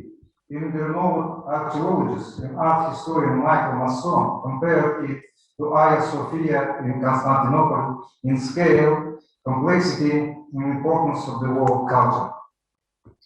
In its 3,000 years old history, Turkestan went through numerous stages of urban development and decline. We are currently witnessing a historical moment of Turkestan rising again. Unprecedented economic growth unseen in the last 600 years, all due to the decision of the first president of Kazakhstan, Nursultan Nazarbayev, to move the regional center to Turkestan and invest in local infrastructure. In just 3 years since that historic decision, we have managed to turn a town seen as provincial backwater into a modern city with a growing economy and deep cultural roots. We have renovated the historical city center with UNESCO protected archaeological reserve. A number of cultural and entertainment facilities have also been built around. Museum of the Steppe History, for example, Museum of Hoxha Ahmet Yesevi, theater, library, visit center, various event venues, and of course Caravanserai, a massive development project spanning 230,000 square meters of commercial spaces, family entertainment center, hotels, a flying theater, and an artificial lake with watering channels. The downtown area was built from scratch with a brand new Congress Hall, promenade, and UEFA category stadium, an amusement park, numerous educational facilities, and million square meter of housing and commercial real estate. Additionally, over 4 million trees were planted in and around the city of improved microclimate. Tourism continues to be one of the industries hit hardest by the pandemic. As the world is slowly recovering, we see unprecedented growth in the pre-pandemic years. Turkestan used to receive around 450,000 visitors annually. This year, even with the restriction of the coronavirus age, we have already hit the 450,000 tourist mark within 4 months. We are on track to receive 1.2 million tourists by the end of the year, and we will reach 2.5 million tourists by 2023. These are people staying at the local hotels, dining in the local restaurants, and visiting numerous cultural and entertainment facilities. The new leisure options provided for tourists within the city have ensured a 75% occupancy rate at the big chain hotels and smaller local lodgings, even as the city has increased its hotel room capacity threefold. Investors who would like to invest in tourism-related projects. For you, we provide a special free economic zone. For such purposes, with total exemption from income, property, and land taxation, 0% VAT, and no import duties. The newly built Turkestan International Airport can receive up to 450 passengers per hour. It has daily flights to or from all major cities of Kazakhstan and international flights to Istanbul, Bishkek, and Tashkent already established. As part of comprehensive Silk Road tourism development plan, a high-speed railway route will be built from Turkestan to Tashkent, shortening the commute to just 2 hours. With the implementation of Silk Road visa in 2024, the new railway route will allow seamless integration of tourist flow between Uzbekistan and Kazakhstan. And we shouldn't forget that Turkestan is located along the Western Europe and Western China highway. Goods can reach Europe and China within a few days from here. Turkestan is a region of fresh and delicious produce. We grow around 5 million tons of veggies, fruits, and all kinds of crops on thousands of hectares of arable land. The region is home to 70% of all the greenhouses in Kazakhstan. We are currently in the process of covering 11,000 hectares of land with centered pivot irrigation systems. In 2020, we produced $1.8 billion worth of agricultural products with streamlined export to markets of Germany, Lithuania, Ukraine, Poland, Latvia, Estonia, Turkey, Moldova, neighboring Central region, and CIS countries. We are prepared to lend our full support to new businesses and investors interested in meat and dairy production, building greenhouses and arable agriculture. Turkestan region has rated #1 in the ease of doing business in Kazakhstan. Investor support mechanisms include 6 free economic zones with total exemption from the taxation mentioned earlier, and industrial zones with provision of necessary infrastructure, also exempt most of taxes. Financial support mechanisms such as low interest lending and subsidies are available. You can find out more about this through our Turkestan Invest and Turkestan Social Entrepreneurial Corporation agencies. They will be more than happy to provide complete information and help you make the decision. Finally, Turkestan is an enjoyable place to live. 281 sunny days, delicious food, and many kind people. So we invite you to come experience Turkestan as investors, as partners, as tourists, and as friends. And as a final word, I'd like to show you a short video about what awaits you here.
Let me turn the microphone to Eldam Kazikhan, Special Representative of the President of the Republic of Kazakhstan for International Cooperation. Thank you, Governor. Thank you. Before making my intervention, I would like to extend my sincere appreciation to you for the wonderful presentation that you made of the city of Turkestan, which is the cultural, spiritual, and historic capital of Kazakhstan. And I would like to also commend your tireless efforts and your noble work in building this beautiful city, a true destination for foreign investments. Thank you, Governor. Thank you very much. ladies and gentlemen, distinguished friends, to begin with, I also would like to thank our good friend and partner, the CEO of the U.S. Chamber of Commerce, Ms. Susan Clark, and her team, as well as the CEO of Chevron Corporation, Michael Weir, for continuous support and commitment to facilitate strengthening of the commercial ties between Kazakhstan and the United States. I also would like to take this opportunity to thank the sponsors of this event, National Chamber of Entrepreneurs, and personally Chairman Ablay Mirzahmedov, Coca-Cola Company, and MasterCard.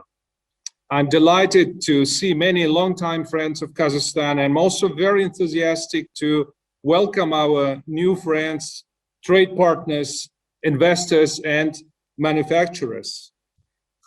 It is here in the very heart of the U.S. Chamber of Commerce where the first president of Kazakhstan, Nursultan Nazarbayev, and the leadership of the chamber co-hosted the high-level roundtable discussion with America's key business executives during the historic visit to Washington, D.C. in January 2018 that laid the foundation for the enhanced strategic partnership between Kazakhstan and the United States.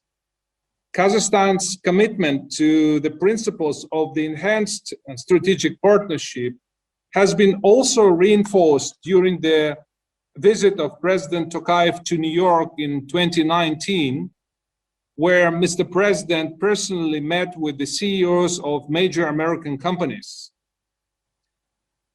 Distinguished friends, the global pandemic has certainly affected conventional ways how we view many things and became a major stress test for all the countries throughout the world.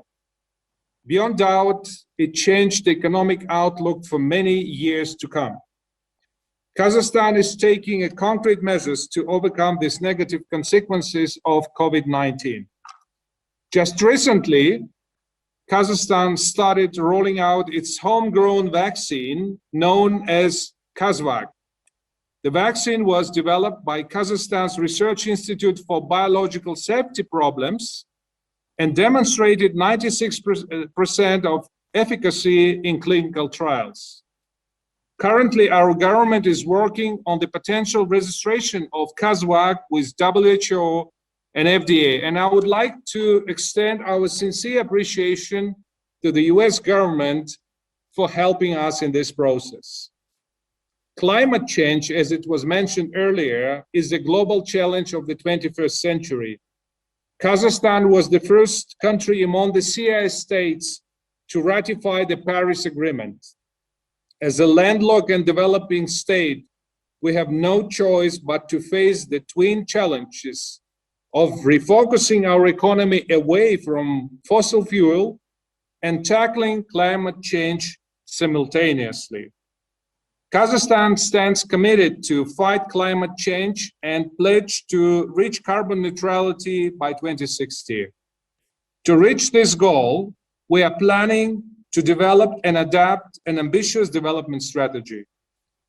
In the next 5 years, we are planning to plant 2 billion trees to increase carbon absorption and restrain looming desertification as a result of climate change. We believe that the return of the United States to the Paris Agreement is very promising. We welcome the new U.S. commitments made at the 23rd April summit. Under our enhanced strategic partnership, we have launched a dialogue with Special Representative John Kerry and are ready to explore new programs under the Global Climate Ambition Initiatives or the Net Zero Producers Forum.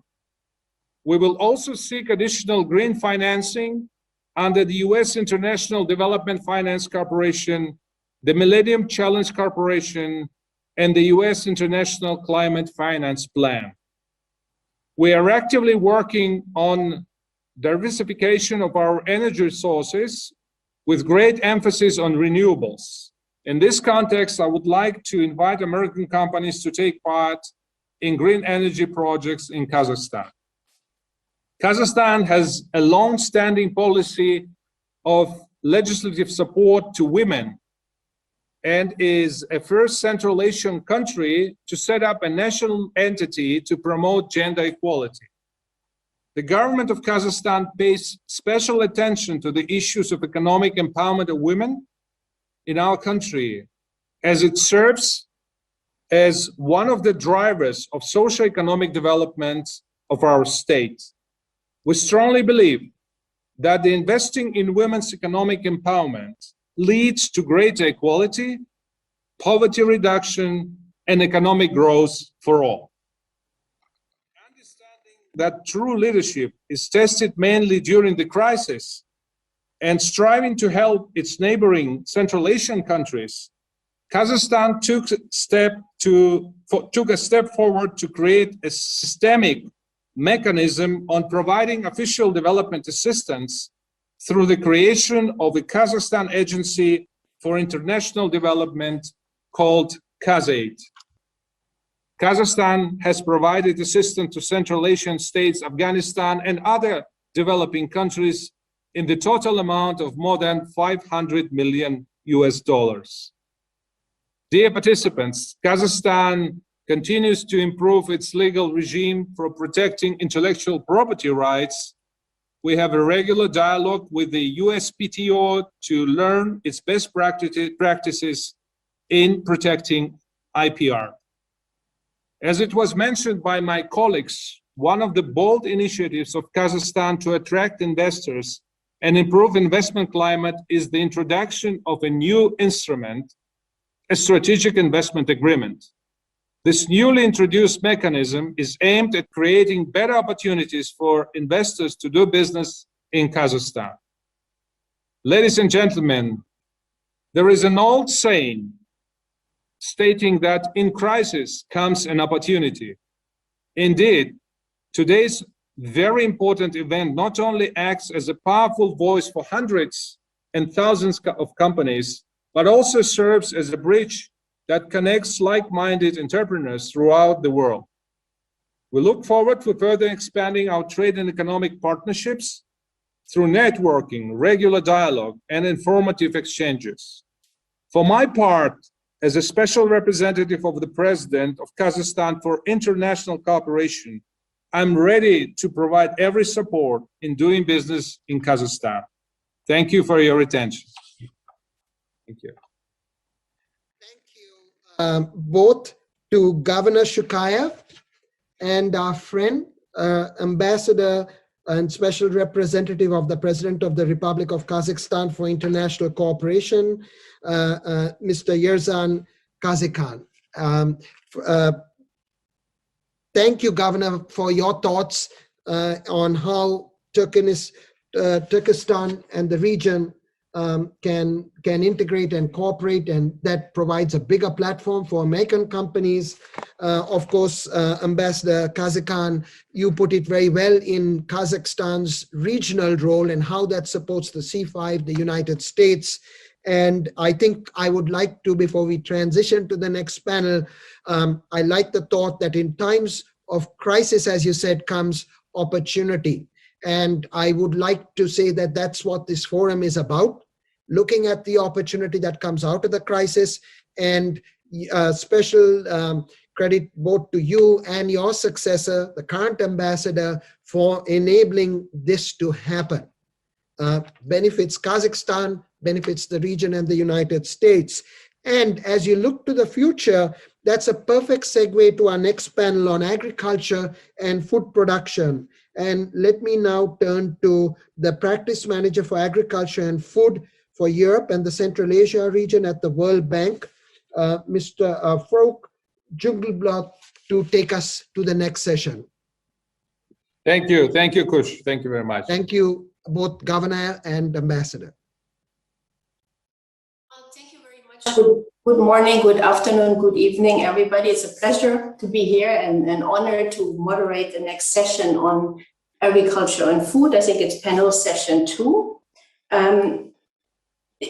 For us, it's the question on how do you maximize financing for development? How do you bring in the private sector to play that role together with government is a big question that we're always tackling in when we're, designing project and we're engaging in dialogue with government. So it's an honor, to moderate this session and to hear from the private sector all of their views. But to kick us off, we will have two opening remarks. And I would like to welcome Minister Omarov to say a few words. Minister Omarov is the Minister of Agriculture of Kazakhstan and has been the minister since 2019. So Mr. Omarov, the floor is yours.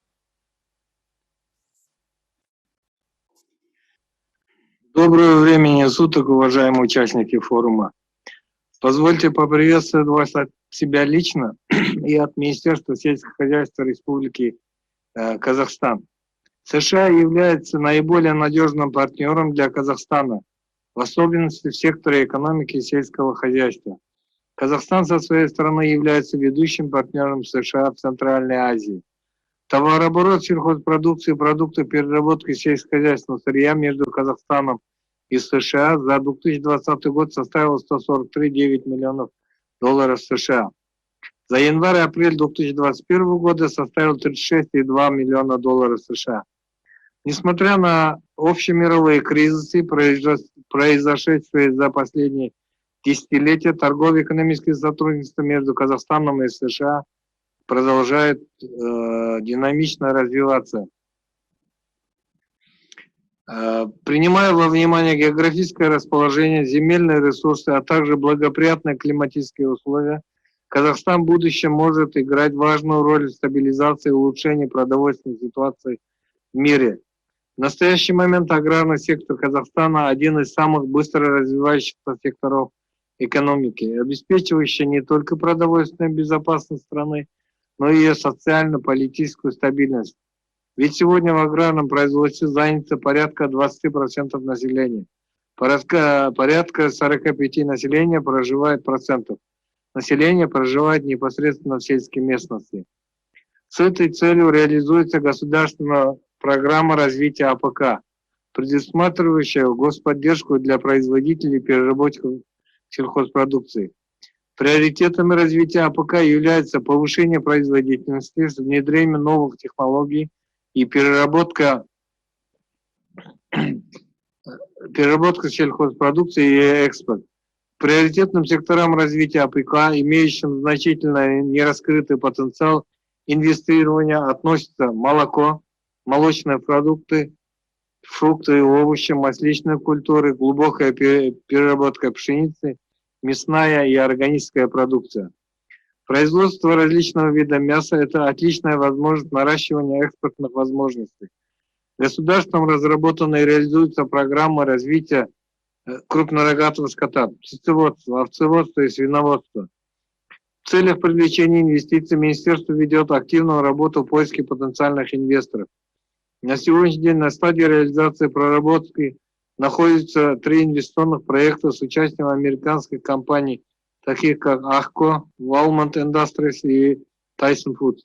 С участием американской компании AHCO на стадии реализации находится проект создания рыбоводческого комплекса закрытого типа по выращиванию форели в Акмолинской области. Ввод в эксплуатацию рыбоводческого комплекса запланирован на июнь 2022 года. На сегодняшний день уже проведена работа по проекту создания в Казахстане сети демонстрационных ферм и строительства завода по производству современных систем орошения и управления урожайностью сельскохозяйственной культуры с участием компании Walmart Industries. Реализация этого проекта обеспечит трансфер передовых технологий в области орошения, рационального использования водных ресурсов, обучения фермеров и подготовки кадров. Таким образом, было подписано соглашение об инвестициях между правительством Республики Казахстан и совместным предприятием компании Кусто Групп и Walmart Industries. Компания Tyson Foods на первом этапе планируется создание мясоперерабатывающего завода с мощностью забоя не менее 2000 голов в сутки. В рамках этого проекта будут созданы сети откормочных площадок, репродукторов, будет развиваться кооперация с фермерскими хозяйствами, что позволит создать порядка 2500 новых рабочих мест, в том числе и в смежных отраслях экономики. В настоящее время проводится работа по подписанию соглашения об инвестициях в агро-мультипротеиновую промышленность Казахстана между правительством и компаниями Кусто Групп и Tyson Foods. Мы надеемся, что придем к общему пониманию, отвечающему интересам обоих сторон, и в скором времени успешно подпишем данное соглашение. Правительство Республики Казахстан уделяет особое внимание развитию сельского хозяйства и держит на особом контроле реализацию инвестиционных проектов. Реализация совместных проектов даст экономике страны хороший импульс и развитию агропромышленного комплекса Казахстана.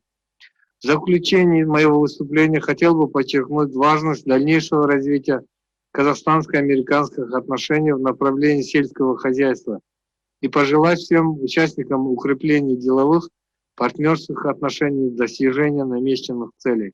Спасибо.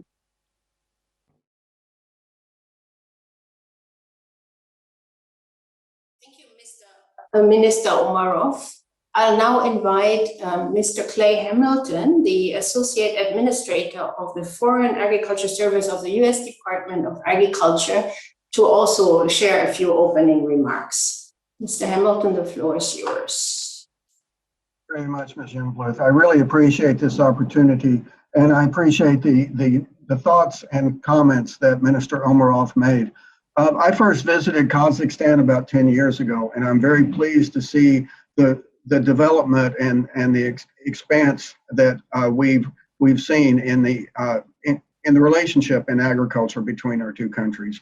Recently, we opened an office in the Embassy for Agricultural Affairs there, and last month I was able to participate in a spotlight event that was aimed to connect U.S. and Kazakh stakeholders to talk about market opportunities. And we had over 80 companies and various regional trade groups. And I understand that one of the most important things they talked about was the potential for expanding livestock production in Kazakhstan. So we certainly look forward to working through our embassy and through the Chamber of Commerce to see what we can do to help increase their productivity there. I also appreciate all the comments on climate change. As it was remarked earlier, President Biden is very intent on focusing on climate change, and that follows down to agriculture. Farmers are very vulnerable to the impacts of climate change, but they're also uniquely positioned to help provide solutions.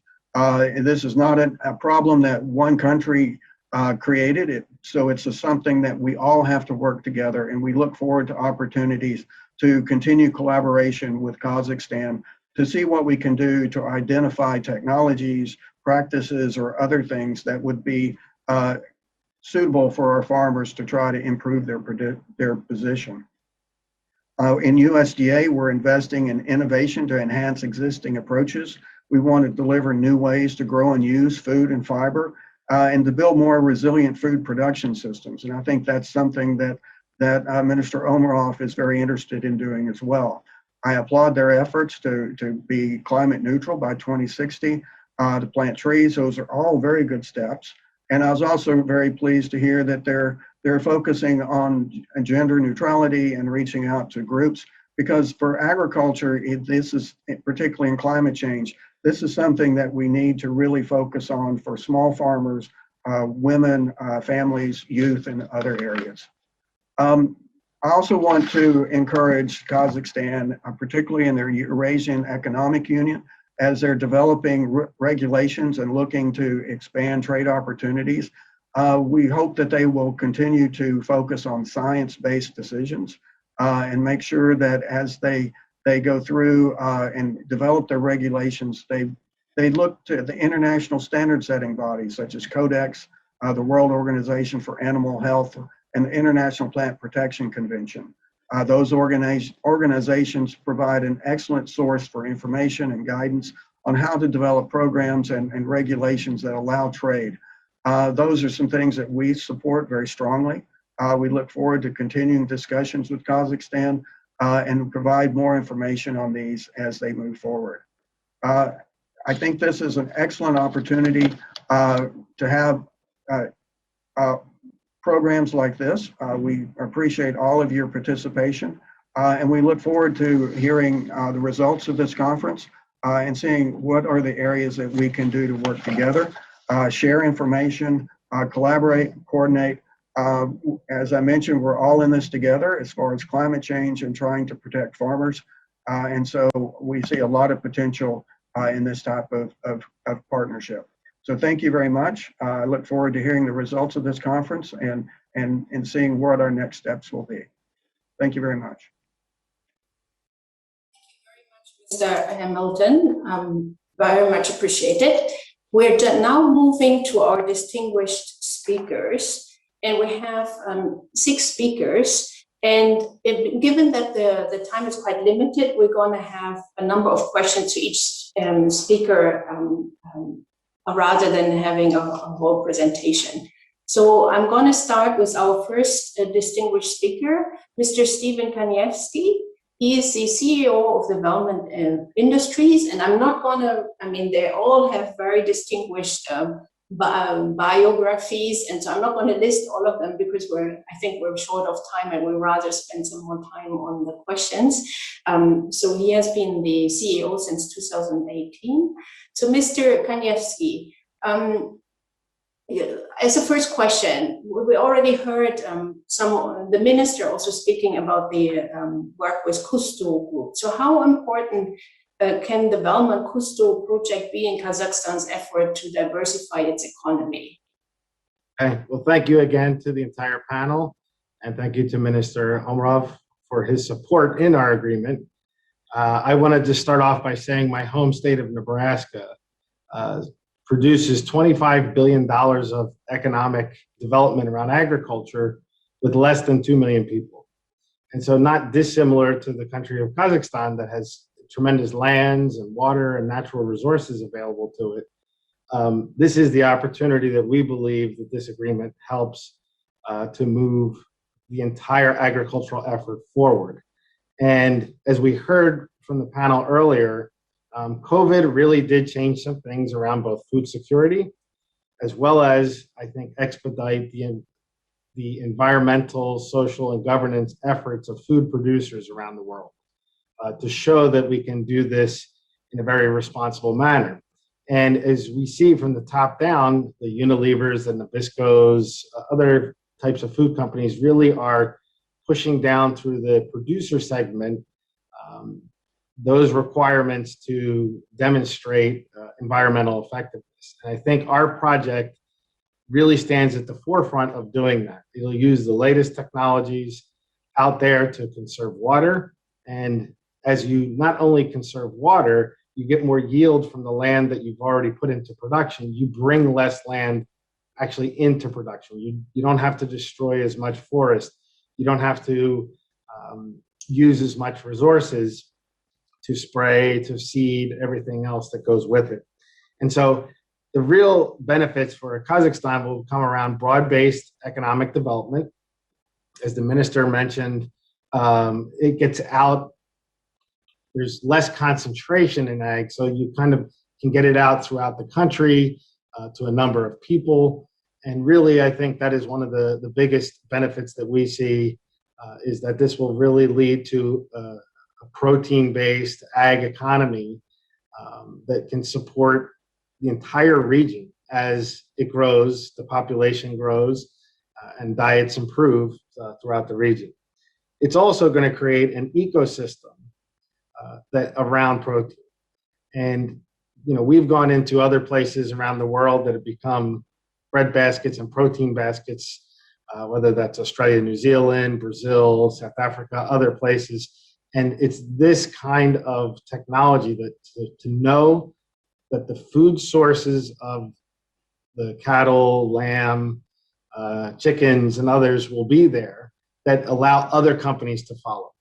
And so, we relish our opportunity to be at the forefront, to be the first to move in to do that, and really look forward to the opportunity to help the country of Kazakhstan make that significant change. Thank you very much. I think you're hitting all the right spots there, kind of that we're thinking also, in terms of development of the agriculture sector and how the agriculture sector can contribute to the economic development. But as a second question to you, why did you decide to choose Kazakhstan for your investment? How was your cooperation with government and, the support that you were provided to ultimately make the decision that you're, establishing there? Sure. Well, I think first and foremost, I'll give a lot of credit to the government and the entities within Kazakhstan that reached out to us, KazInvest, the Minister of Ag, the Prime Minister's office. Everyone really worked, I think, very tirelessly on that front to really ensure that we could find a win-win situation for both our company, our shareholders, as well as Kazakhstan and Kusto Group. And so why did we look at that? We saw an intention to really diversify the economy. We saw a land and a people that wanted to do it. And ultimately, from just a geopolitical perspective and from an economic perspective, we believe that Kazakhstan can stand at the forefront of supplying agricultural products into Asia, to China, to Eastern Europe, and frankly, anywhere around the world. They have all the natural resources. They have a people and a spirit that really want to work on this. And frankly, the opportunity looks very similar as it would here in Nebraska 100 years ago. The land is ready, and now with the latest technologies, to do it even better this time as a way to help support really the global expansion of our population and do it in such a way that conserves resource and improves life. Thank you very much. Just as a follow-up, quick question, and we're going to hear from the chairman of the Kusto Group a little bit later. But how important has the local partner Kusto Group been in supporting the entry into the market for you? Yeah, I'll say that it's been absolutely critical for us. The way we go around the world and why we've been successful as a company in a global development perspective is we know how to bring our technology, we know how we can manufacture the product, and as well as the engineering and the know-how. But local partners to us are critical and essential to understand the local economics, the local markets, to bring talent locally. Since we're talking about opening a facility, if we were to do this on our own, we'd have a lot more fits and starts. And Kusto Group has been a great partner for us, both in our interactions with the government, as well as from a business perspective. We share the same vision, the same passion for feeding the world and doing it with less resources. Thank you very much, Stephen. We're going to go to our second speaker, who is Ms. Aigul Juanjabayeva. I hope I didn't mispronounce it too badly. She is the Managing Director of Projects Monitoring Agribusiness of Biterec National Management Holding Company, and she has been in the job since this year, if I read the bio correctly. And before, she has also worked on the KazAgro Joint Stock Corporation Holding. Ms. Aigul, and I'm not going to attempt to pronounce your last name again, can you tell us a little bit more about Biterec Holding and its role in agriculture development, and also what are your tools and how you're supporting, or how is Biterec Holding supporting the agriculture sector in Kazakhstan? Приветствовать всех участников форума. Холдинг Байтерек был основан 8 лет назад с целью диверсификации экономики и привлечения инвестиций в Республику Казахстан. На сегодняшний день холдинг Байтерек – это ключевой национальный институт развития Казахстана, управляющий 12 государственными финансовыми институтами в таких сферах, как индустриально-инновационное развитие, развитие малого и среднего бизнеса, поддержка сельского хозяйства, продвижение несырьевого экспорта и выполнения задач в жилищно-строительном секторе. За этот период холдингом было поддержано более 116 тысяч новых проектов, в том числе проекты по модернизации и расширению существующих производств, ориентированные на повышение производительности труда и расширение рынков сбыта. С начала этого года холдинг «Байтерек» стал основным оператором госпрограммы по развитию сельского хозяйства в стране. С марта 2021 года был создан единый институт развития путем слияния с ранее существовавшим холдингом «KAZAKH». Так, холдинг «Байтерек» взял под свое крыло аграрно-кредитную корпорацию «KAZAKH и фонд финансовой поддержки. Мы уже принимаем новую стратегию и разрабатываем дополнительные инструменты для поддержки фермеров.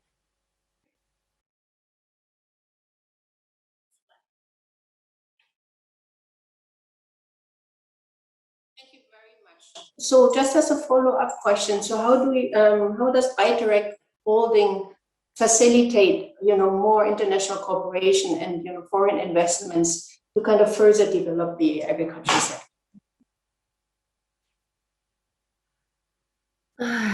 Холдинг «Байтерек» располагает значительной поддержкой от единственного акционера в лице правительства Республики Казахстан. Обладая кредитными рейтингами на уровне суверенного рейтинга Казахстана, будучи основным финансовым институтом развития страны, холдинг «Байтерек» готов выступить надежным партнером ваших бизнес-инициатив, оказывая обширные меры поддержки, начиная с прединвестиционной стадии и заканчивая проектным финансированием, поддержкой экспорта и инноваций. В настоящее время наши дочерние организации активно сотрудничают с международными финансовыми институтами, и институтами развития, такими как JP Morgan Chase Bank, Европейским банком развития, реконструкции и развития, Азиатским банком развития, Международной финансовой корпорацией, а также с крупными иностранными фондами, включая Mubadala Investment Company и другими. Более того, в настоящее время одним из стратегических направлений нашей деятельности является и развитие инновационно-технологического предпринимательства. Совместно с дочерней компанией KAZAKH Ventures в прошлом году нам удалось заинтересовать крупнейшие венчурные фонды США и Сингапура, а также создать совместные фонды для поддержки как казахстанских, так и зарубежных стартапов.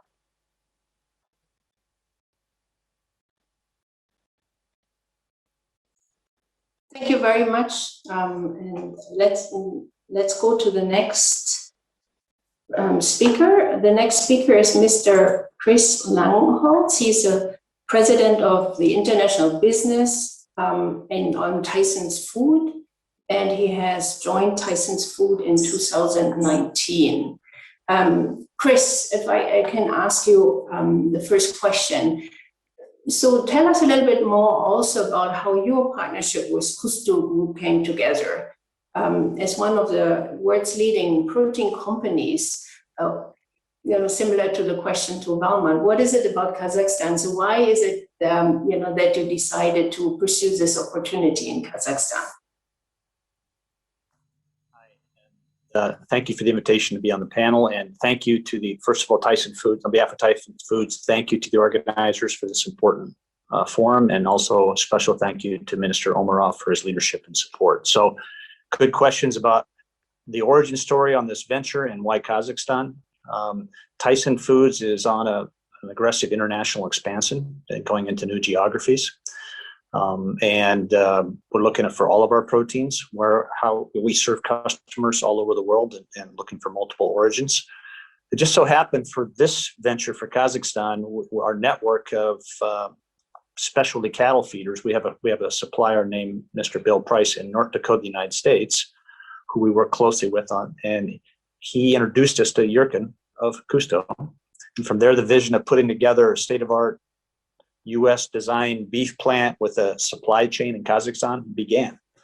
Why Kazakhstan? The vast amount of natural grasses, resources to graze cattle, along with the business-friendly culture and proximity to some key export markets where some of our important customers are, really kind of kicked this opportunity off. And later we've made several trips into the country, met with government officials and other business leaders And it's really become apparent that the Kazakhstan government is committed to modernizing its agriculture, and we want to be part of that as Tyson Foods. We think Kazakhstan has the potential to be internationally competitive in the global beef market. And Kusto is, as a JV partner, is an established player in the marketplace, and they have experience in ventures in foreign countries and with foreign players.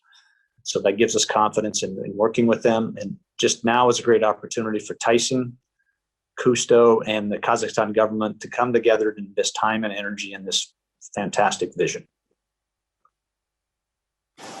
Thank you very much. You already alluded a little bit to it, but so what can you say, you already said a little bit on how it fits into your growth plans, but what are some of the key markets that you're planning to serve from Kazakhstan? And so how do you see the growth of the Kazakh operation happening over the next years?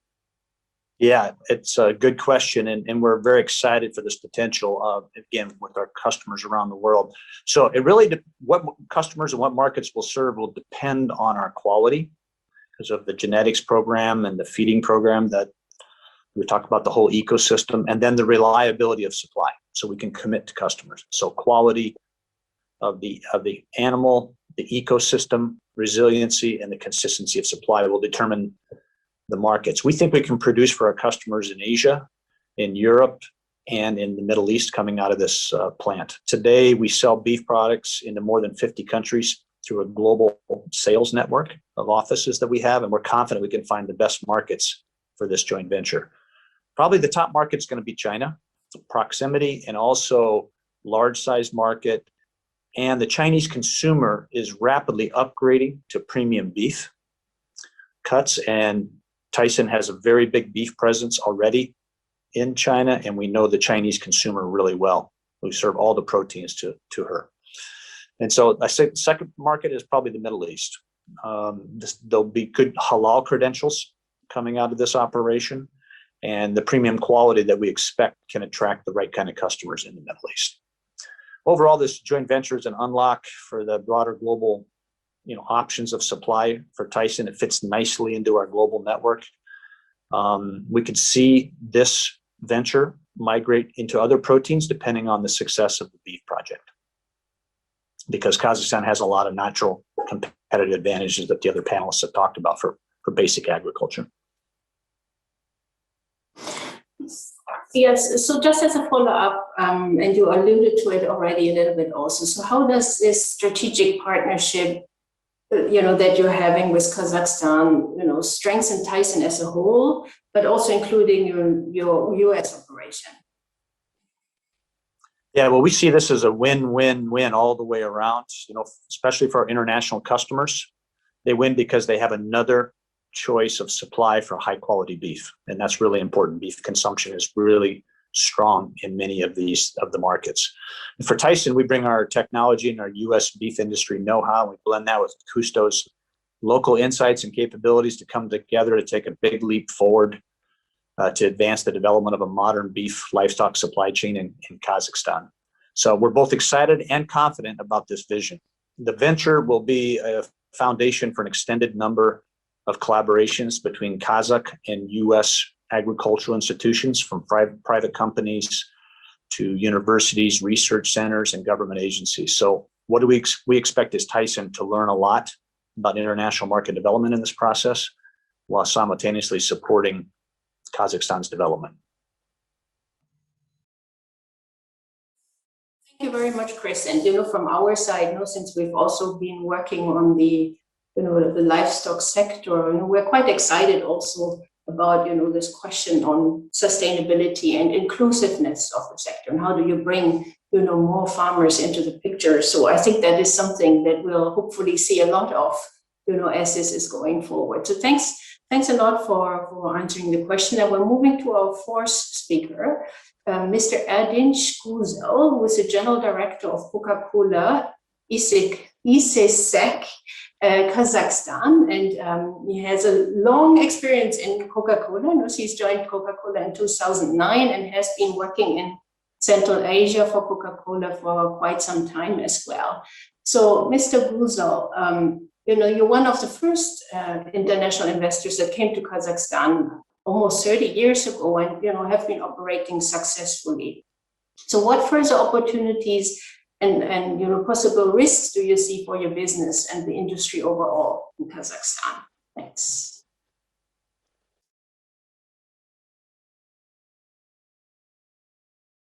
We can't hear you, or I cannot hear you. Can you check if you're muted?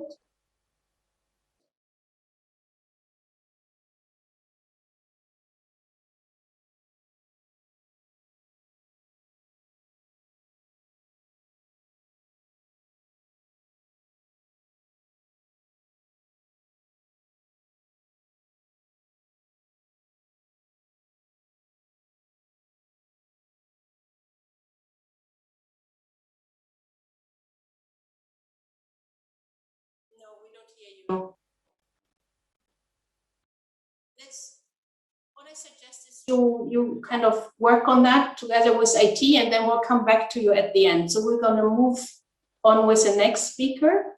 The next speaker is Mr. Yerkin Tatishev. He's the chairman of the Cusco Group. And, and so I'm going to move right away to the question. So how realistic is it for Kazakhstan to, we just heard, from Tyson's, that they're expecting Kazakhstan to be competitive at the global market for red meat. So how realistic do you think it is for Kazakhstan to be in the top 10 countries in the next 10 to 15 years for red meat? Good evening, good day, and good morning, for everybody, dear friends. Very happy that you're having me.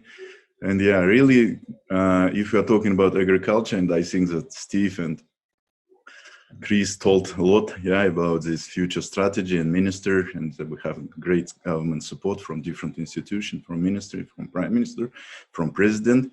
But of course, for us, it's a paramount. We are a country of 200 million hectares land. What is it? Just to compare, US, it's 260 million for agriculture. It means we are close. We can have GDP from agriculture bigger than we have current one. What is it, like almost 200 billion? We can do much more just from agriculture. And in the world, what is going this post-pandemic with food, with idea, with green energy, with low carbon, with all of this, like a post, let's call it post-oil.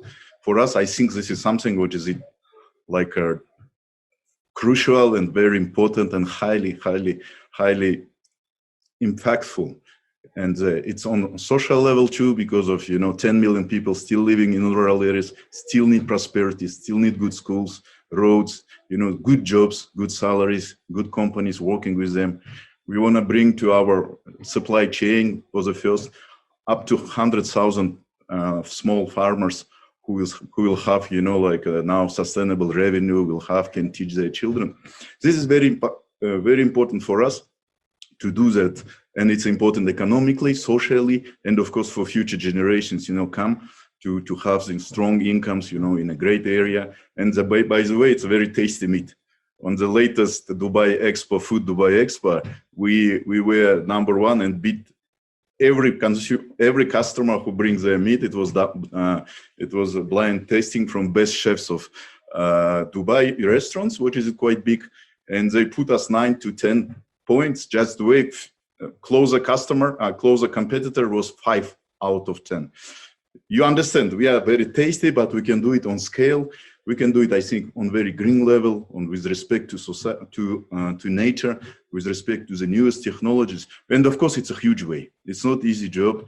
It's not easy, but nothing good is easy. And that's why we need great partners like Walmart Industries, like Tyson Food, and of course we are waiting from other great American companies with great leadership. They are personally very great men to have friendship, but then they have great history of doing it on a big scale, doing it effectively, doing it with respect to nature. I think this is what's I think bringing now big hope to the country, big hope to myself. And of course, it's a long way to go, but we started. And by the way, Walmart and Tyson this is idea of agri. It was a trigger to special economical law, what was signed by President in January. And the Walmart Industries Cousteau deal with government was first under this agreement, you know, like, and, you know, hopefully many will come ahead, you know, like many hundreds and thousands of deals, but we are already in history. We are the first under the new agreement, and we are who was working very detailedly with the government, explaining why it's so important, why it's the rules of game, why it's rules. It's not about only taxation. It's all about all these details of understanding future and unpredictability, and we are doing great job for the long years ahead. That's why everything should be done solidly from foundation, from basement idea, and that is it. I think great journey so far, and we strongly believe that a lot of other, after the deal of almond industries, after Tyson, after many other companies, APCO, yeah, and some, they will start to come in machinery, in chemical business, and it's a lot of about agriculture. It's a huge supply chain.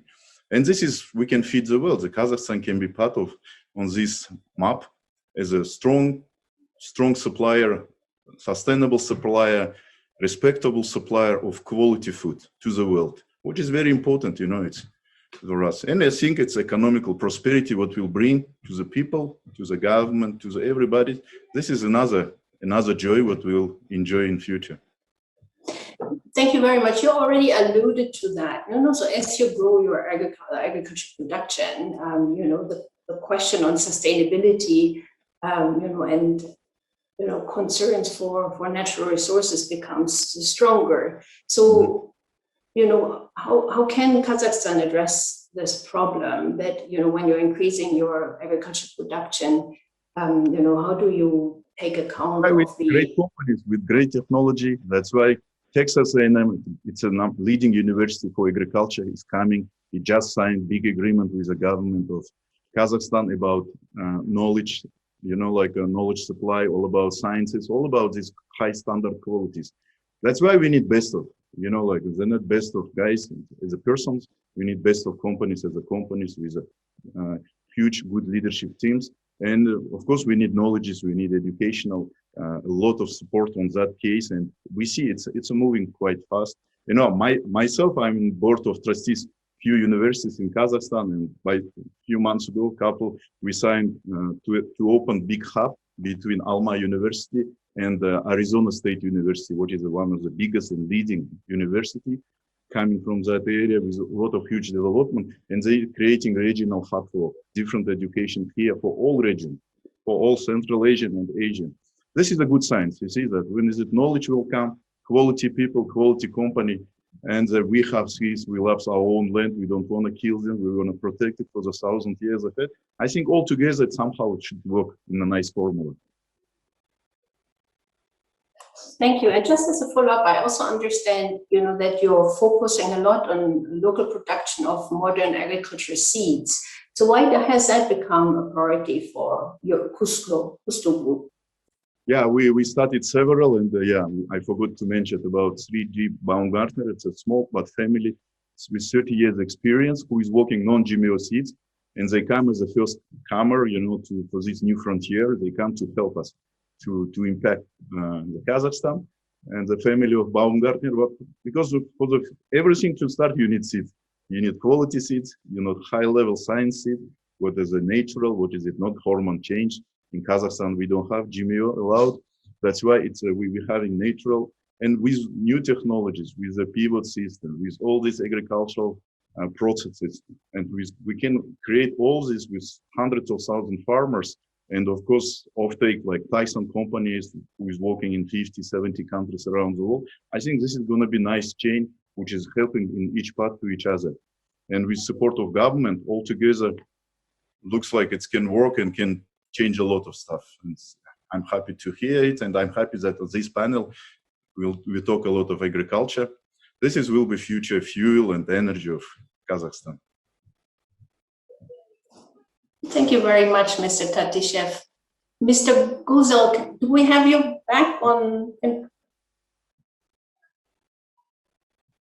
I can't hear you. I don't know, is this my problem or? Nobody can hear. Okay, so I'm very sorry for that. I mean, I can see that you muted or unmuted, but then we don't hear you, even when you're unmuted. No, it must be something in your settings, probably. I'm afraid. Can somebody from the technical support team maybe help? So let's move, we're going to move to our next speaker, who is Mr. Mikhail Bazanov. And Mr. Bazanov is the general manager of Mars Wrigley for Central Eurasia, Belarus, and Turkey. Mr. Bazarov, let me just move to my questions here.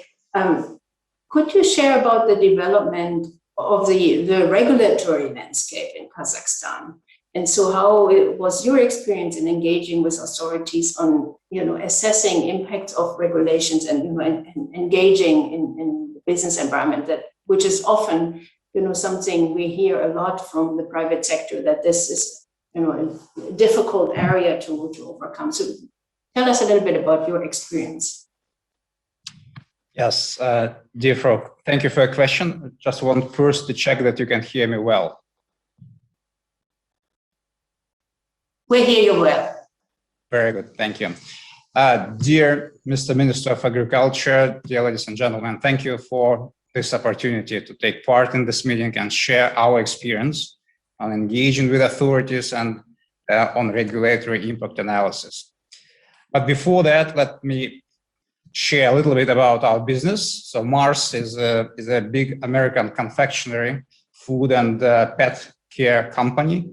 And I'm sure that all of you know our brands like Snickers, Twix, M&M's. We also produce chewing gum, Orbit, Bounty. We have pet care products under Whiskas and Pedigree brands and many others.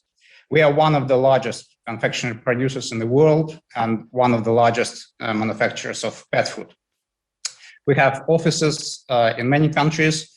In Kazakhstan, the business was formed in 2010, and we are currently responsible for operations in 12 countries, so countries like Turkey, Belarus, Caucasus, Moldova, and Central Asia. They all report to our hub office, which is in Almaty, Kazakhstan. So before going to this question, I also want to express the gratitude to the effective measures of controlling COVID-19 pandemic that was taken by the Republic of Kazakhstan. Unfortunately, coronavirus continues to spread around the world, and we see that hundreds of and thousands of new cases appear every day. In the Republic of Kazakhstan, in turn, we see that the Republic has taken the right measures, and we see that the healthcare system has been redesigned to meet the new challenges. And also we see that the number of new cases are decreasing, which is very good for the business. And I am sure that it's due to the tremendous work done by the authorities, medics, and people of Kazakhstan. Turning to the question of the technical regulation, I want to know that in recent years, Kazakhstan has made a big step forward to enhance the regulation of consumer goods market. And we see that legal norms are harmonizing to the international standards and updating in response to changing market conditions. On the systematic basis, business is being invited to assess and analyze the regulatory impact of new laws and rules, which is very good. And industry holds assessment and shares about common international practices that helps to elevate the regulatory landscape in Kazakhstan. Today, Kazakhstan is working on improving regulation in the field of veterinary medicine. And for our part, it's extremely important as we produce and sell a lot of pet food products. So we would like to share the practice of controlling veterinary goods circulation, and in particular cats and dog foods. We call it pet food. So currently, pet food is subject for double veterinary certification. So first time is done when companies produce and import pet food to Kazakhstan. And second time when business ships product across the country to sell in trade outlets, which is happening after product has been already certified. So every single shipment currently must go through the second veterinary certification, which is quite a big hurdle to everyone. And this practice does not exist in many other countries, as pet food is not a subject to veterinary certification during these shipments across the country, inside the country. So also I need to say that the manufacturing process of pet food includes high processing temperature and pressure, and high quality consumer package is also included. And this ensures the highest safety of pet food products that makes the second veterinary certification quite unnecessary. So we believe that veterinary control for producing and importing products should remain in place, of course. However, we propose to consider the option of setting a category of low veterinarian risk products and do not apply the requirements of the second veterinary certification when the company ships the product to the trade outlets.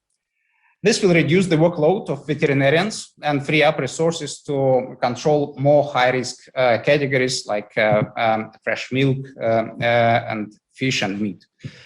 It will also have positive effect on the business. So we kindly request to reconsider the rules of pet food veterinary certification. It's in Russian, it's called правила сопровождения ветеринарными документами кормов для непродуктивных домашних животных при дроблении и перемещении по территории Республики Казахстан.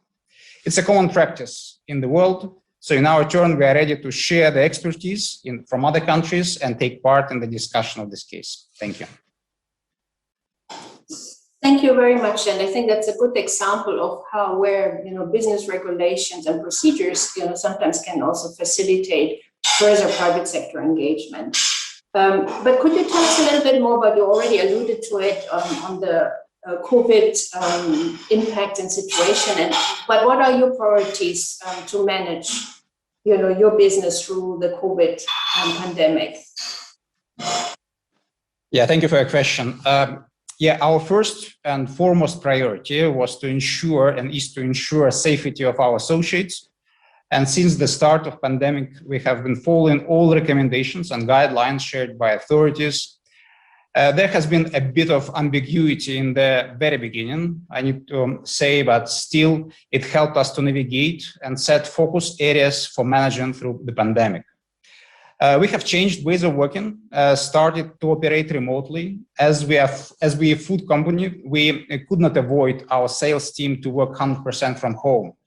However, we minimized exposure by restricting timings of face-to-face meetings with customers in the trade.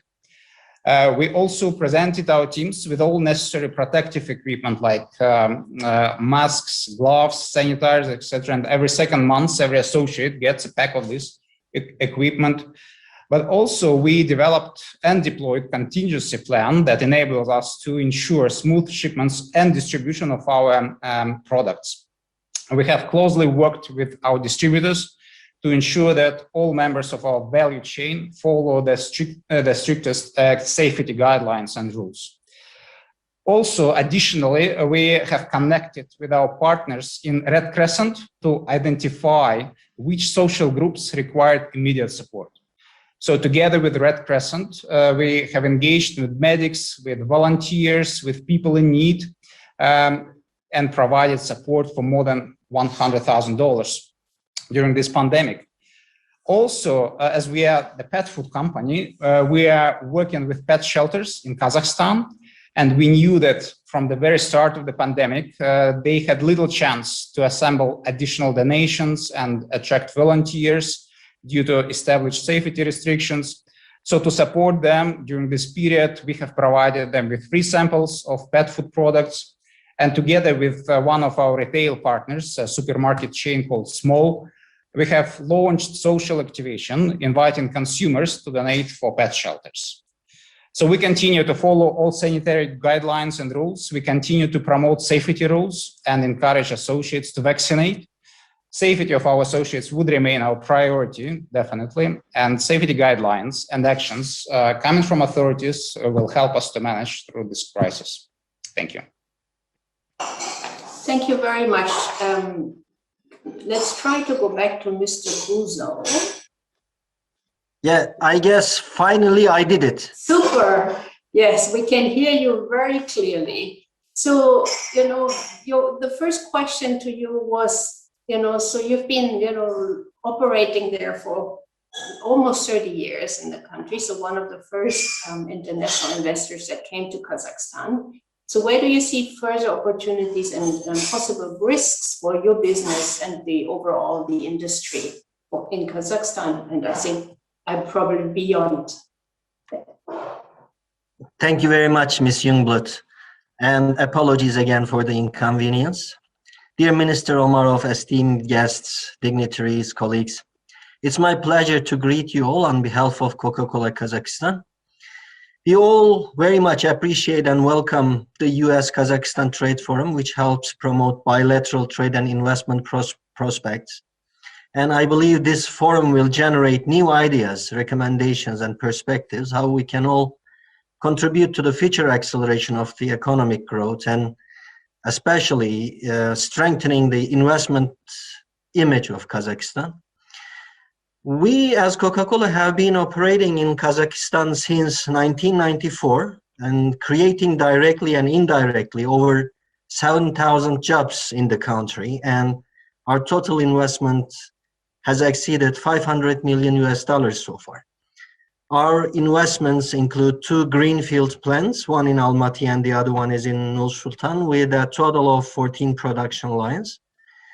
As one of the largest taxpayers in non-oil sector, Coca-Cola in Kazakhstan has paid over $300 million to the state budget in the form of taxes and other mandatory payments over the past few years.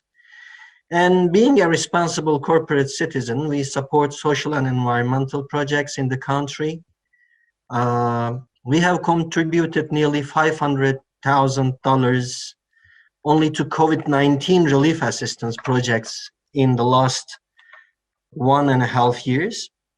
And often multinational companies like Coca-Cola are usually positive indicators about the investment and business climate in the countries that we operate. And when such multinational companies feel comfortable in a country, that sends a strong signal to future potential investors. We will continue to be bullish about the long-term business prospects in Kazakhstan, of course. The favorable business environment created in Kazakhstan has allowed us to create a sustainable business model and become one of the largest members of the country's business community. And despite economic challenges during pandemic, we've just launched even a new production line very soon in our plant in Nur-Sultan, which will allow us to create new workplaces and grow our economic impact. Unfortunately, as we all know, the pandemic caused serious disruptions and challenges for the businesses in many countries. Therefore, we commend the economic recovery strategy of the government of Kazakhstan, which set right priorities and launched series of reforms. While striving to recover the economy, the government initiated several supporting measures for small and medium enterprises. However, as you have asked about if there are any risks or not, there are some initiatives that we are concerned about, such as implementation of traceability labeling system, which is digital marking, for some categories of goods and products. We understand that this measure is aimed to eliminate issues with illicit trade in the market in regard of certain products, especially tobacco and alcohol, while we should acknowledge that this is not an issue for our industry, for the beverage industry. For the last 7 years, our company didn't face a single case of illicit trade or counterfeit production.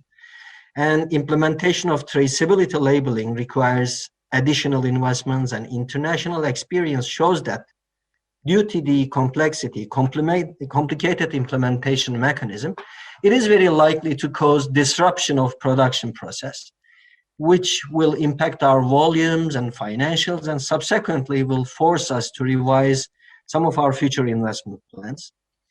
We continue dialogue and cooperation with the government and industry on this subject, and we are sure we will find a win-win solution in such situation. Economic growth is unlikely if there is burdensome regulation provided. Our hope, our expectation, and our request is that the burden on business will not increase in the near future, and the country's leadership will be able to maintain the fair regulatory environment and attractive facilitating investment climate in Kazakhstan.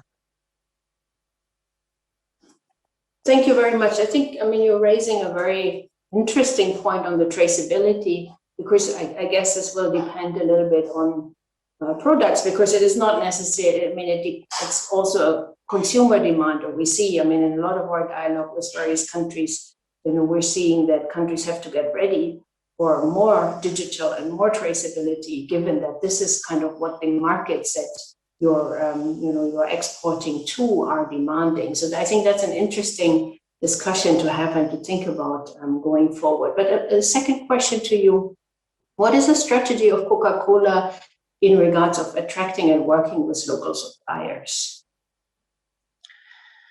The Coca-Cola system is a global business that operates on a local level and touches almost every community around the world. And we as Coca-Cola İçecek conduct bottling and distribution operations with 25 plants in 10 countries in our region.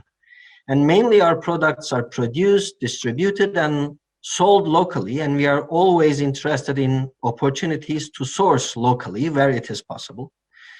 A bottle of Coke creates added value for multiple sectors during its journey from the production line to the consumer, and therefore local suppliers of raw materials and services is of our interest. Many sectors, including agriculture, production, transportation, media, distribution, retail, packaging, and government services, play a role in the production of a single bottle of our products. Our business stimulates job creation across our value chain, and we want everyone who touches a Coca-Cola, from upstream supplier through customers to consumers, to benefit from it. We reach to almost 60,000 point of sales fortnightly. With our extensive sales and distribution network, we support local retailers to enhance their businesses by providing assets and training. We also help our suppliers to increase their international competitiveness through substantial contributions. And we have always been interested in already purchasing many raw materials locally in Kazakhstan.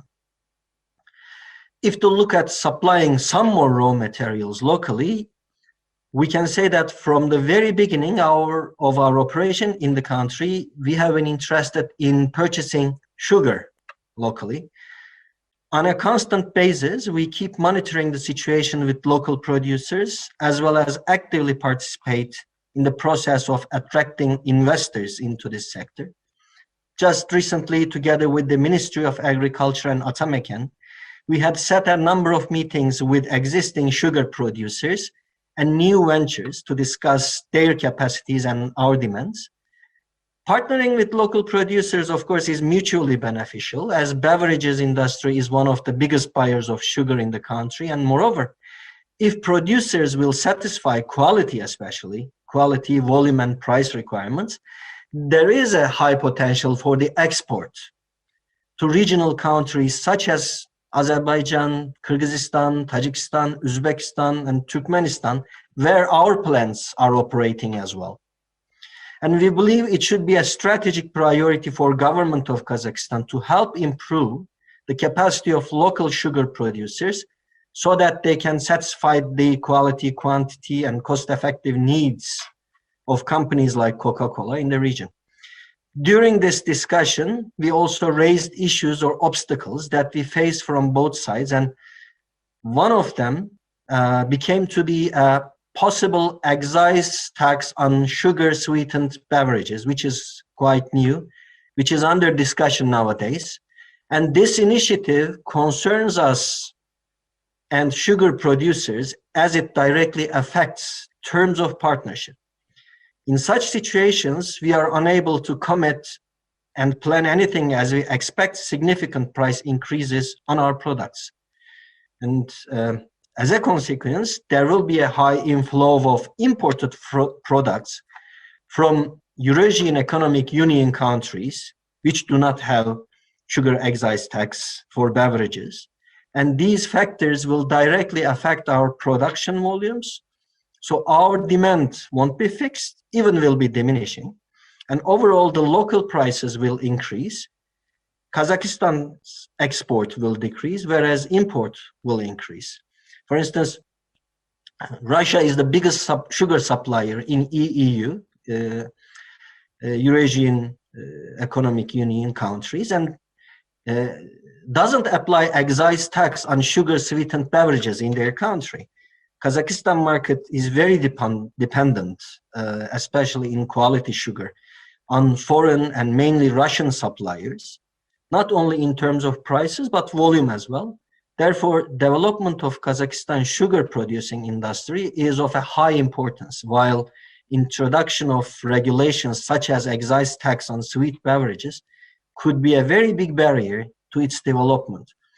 The soft drink market is a growth market, and placing an excise tax on sweet beverages and increasing consumer prices will effectively limit the growth in the near term and will, with no doubt, actively discourage investment and employment in the future.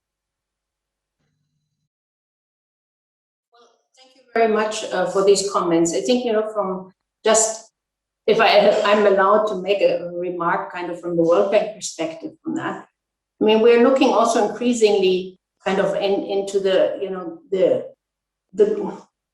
greening, the sustainable and, a healthy economy. So how do you kind of do achieve development with a healthy planet, healthy economy and healthy people? And also, in that sense, all of this needs to be thought about together, and solutions need to be found that work for all sides. And for Central Asia, we're seeing, particularly as part of the COVID situation now, increasing food prices. And so from our side, we're also having some concerns on, how can particularly poorer parts of the population afford a healthy diet. Right. So in that sense, I think, we're not going to start a discussion on sugar taxation, but, I think, each country has to look at it holistically and see how the development can work in that bigger picture. So that's what we're at least trying to, discuss with our, counterparts, governments in all of the countries, as we're coming from all sides in that. So thank you very much. For all, presenters and speakers, and, for answering all of the questions. That really ends our session on agriculture and food. But in a way, it's just the beginning in many ways. So there's so much potential, on agriculture and food in Kazakhstan. So I think it was really exciting to listening to you and, to hear your vision and ambitions for the country. And, we look forward to see more of it. We look forward, for, smallholder farmers to be integrated into these value chains to, open up new potential. So it was really exciting to hear your views and your ideas on that. So thank you very much. And I'll hand over to the overall moderator.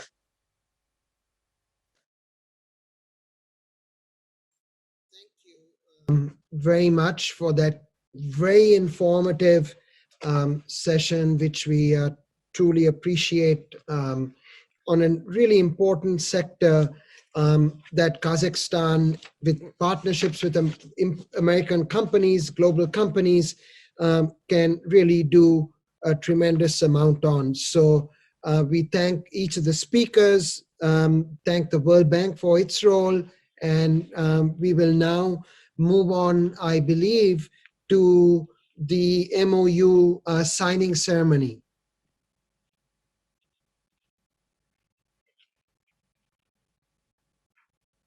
I'll wait for our technical folks now to take it to the MOU signing ceremony. While they tee that up, I just want to thank the organizers of the event today. The Kazakhstan Business Council is proud to co-host this important celebration of 30 years together with Kazakh Invest and the Kazakhstan Embassy in Washington. Today, we will be signing a memorandum of understanding with the National Chamber of Entrepreneurs of the Republic of Kazakhstan. I welcome Atamkin's Deputy Chairman, Mr. Nariman Abilishekov, who will co-sign the agreement with me.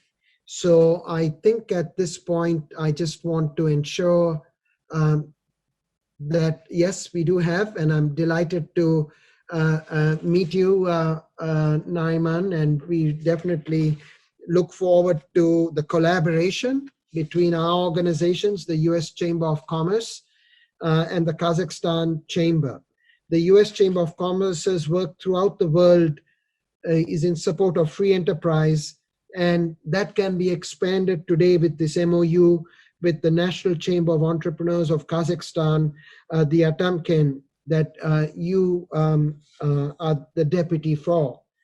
Together, we will explore trade and investment opportunities and support necessary business climate reforms for the US and Kazakhstan private sectors. We know that our countries are stronger when we work together and when we come from a place of understanding and cooperation. I want to thank also the support for the forum as an eagle sponsor.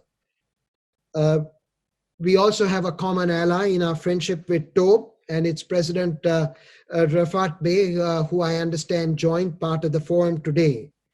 So we very much value our intended collaboration with you. And with that, I would like to welcome Atamken's Deputy Chairman, Mr. Nariman Abilishikov, to say a few words of remarks before we sign the MOU.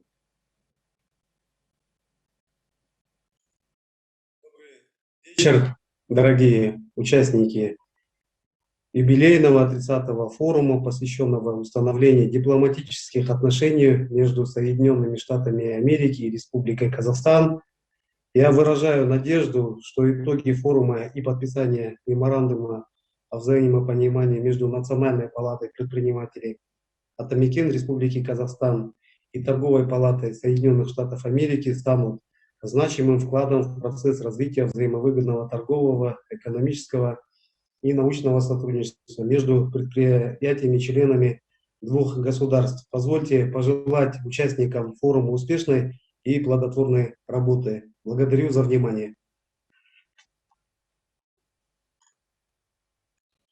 Well, thank you. And unfortunately, it is a virtual environment, but we will shake hands in person. But we are delighted to sign the MOUs.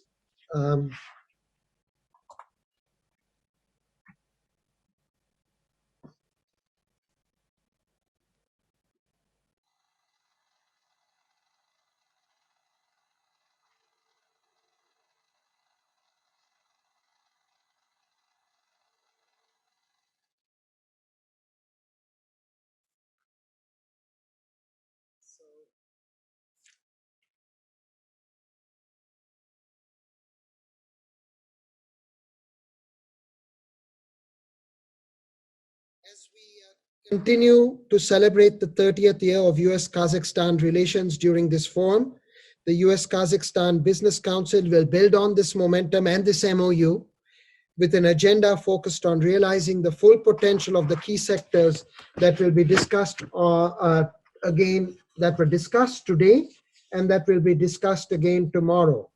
I want to thank Kazakhstan's Deputy Prime Minister and Minister of Foreign Affairs, the CEO of Chevron, and the CEO of the U.S. Chamber, His Excellency, the Ambassador of Kazakhstan to the United States, the ministers, government officials, business executives, our sponsors, again, Coca-Cola and MasterCard, for all of the panelists, the World Bank and others, for all of their support. We have a very exciting program tomorrow, and we certainly look to everyone joining. We will have opening remarks with Diane Fryle, the Undersecretary of Commerce, and the Minister for Justice. Then we will move on to an energy and mining, green technology and rare earth metals as well session. After that, we will have a session that focuses on digital transformation before we close it up with addresses by Yerzan Ashikabayev, the Kazakhstan ambassador to the US, and William Vilmosa, the U.S. Ambassador to the Republic of Kazakhstan. We thank all of the folks that joined today, and we look forward to a very successful day tomorrow. Thank you.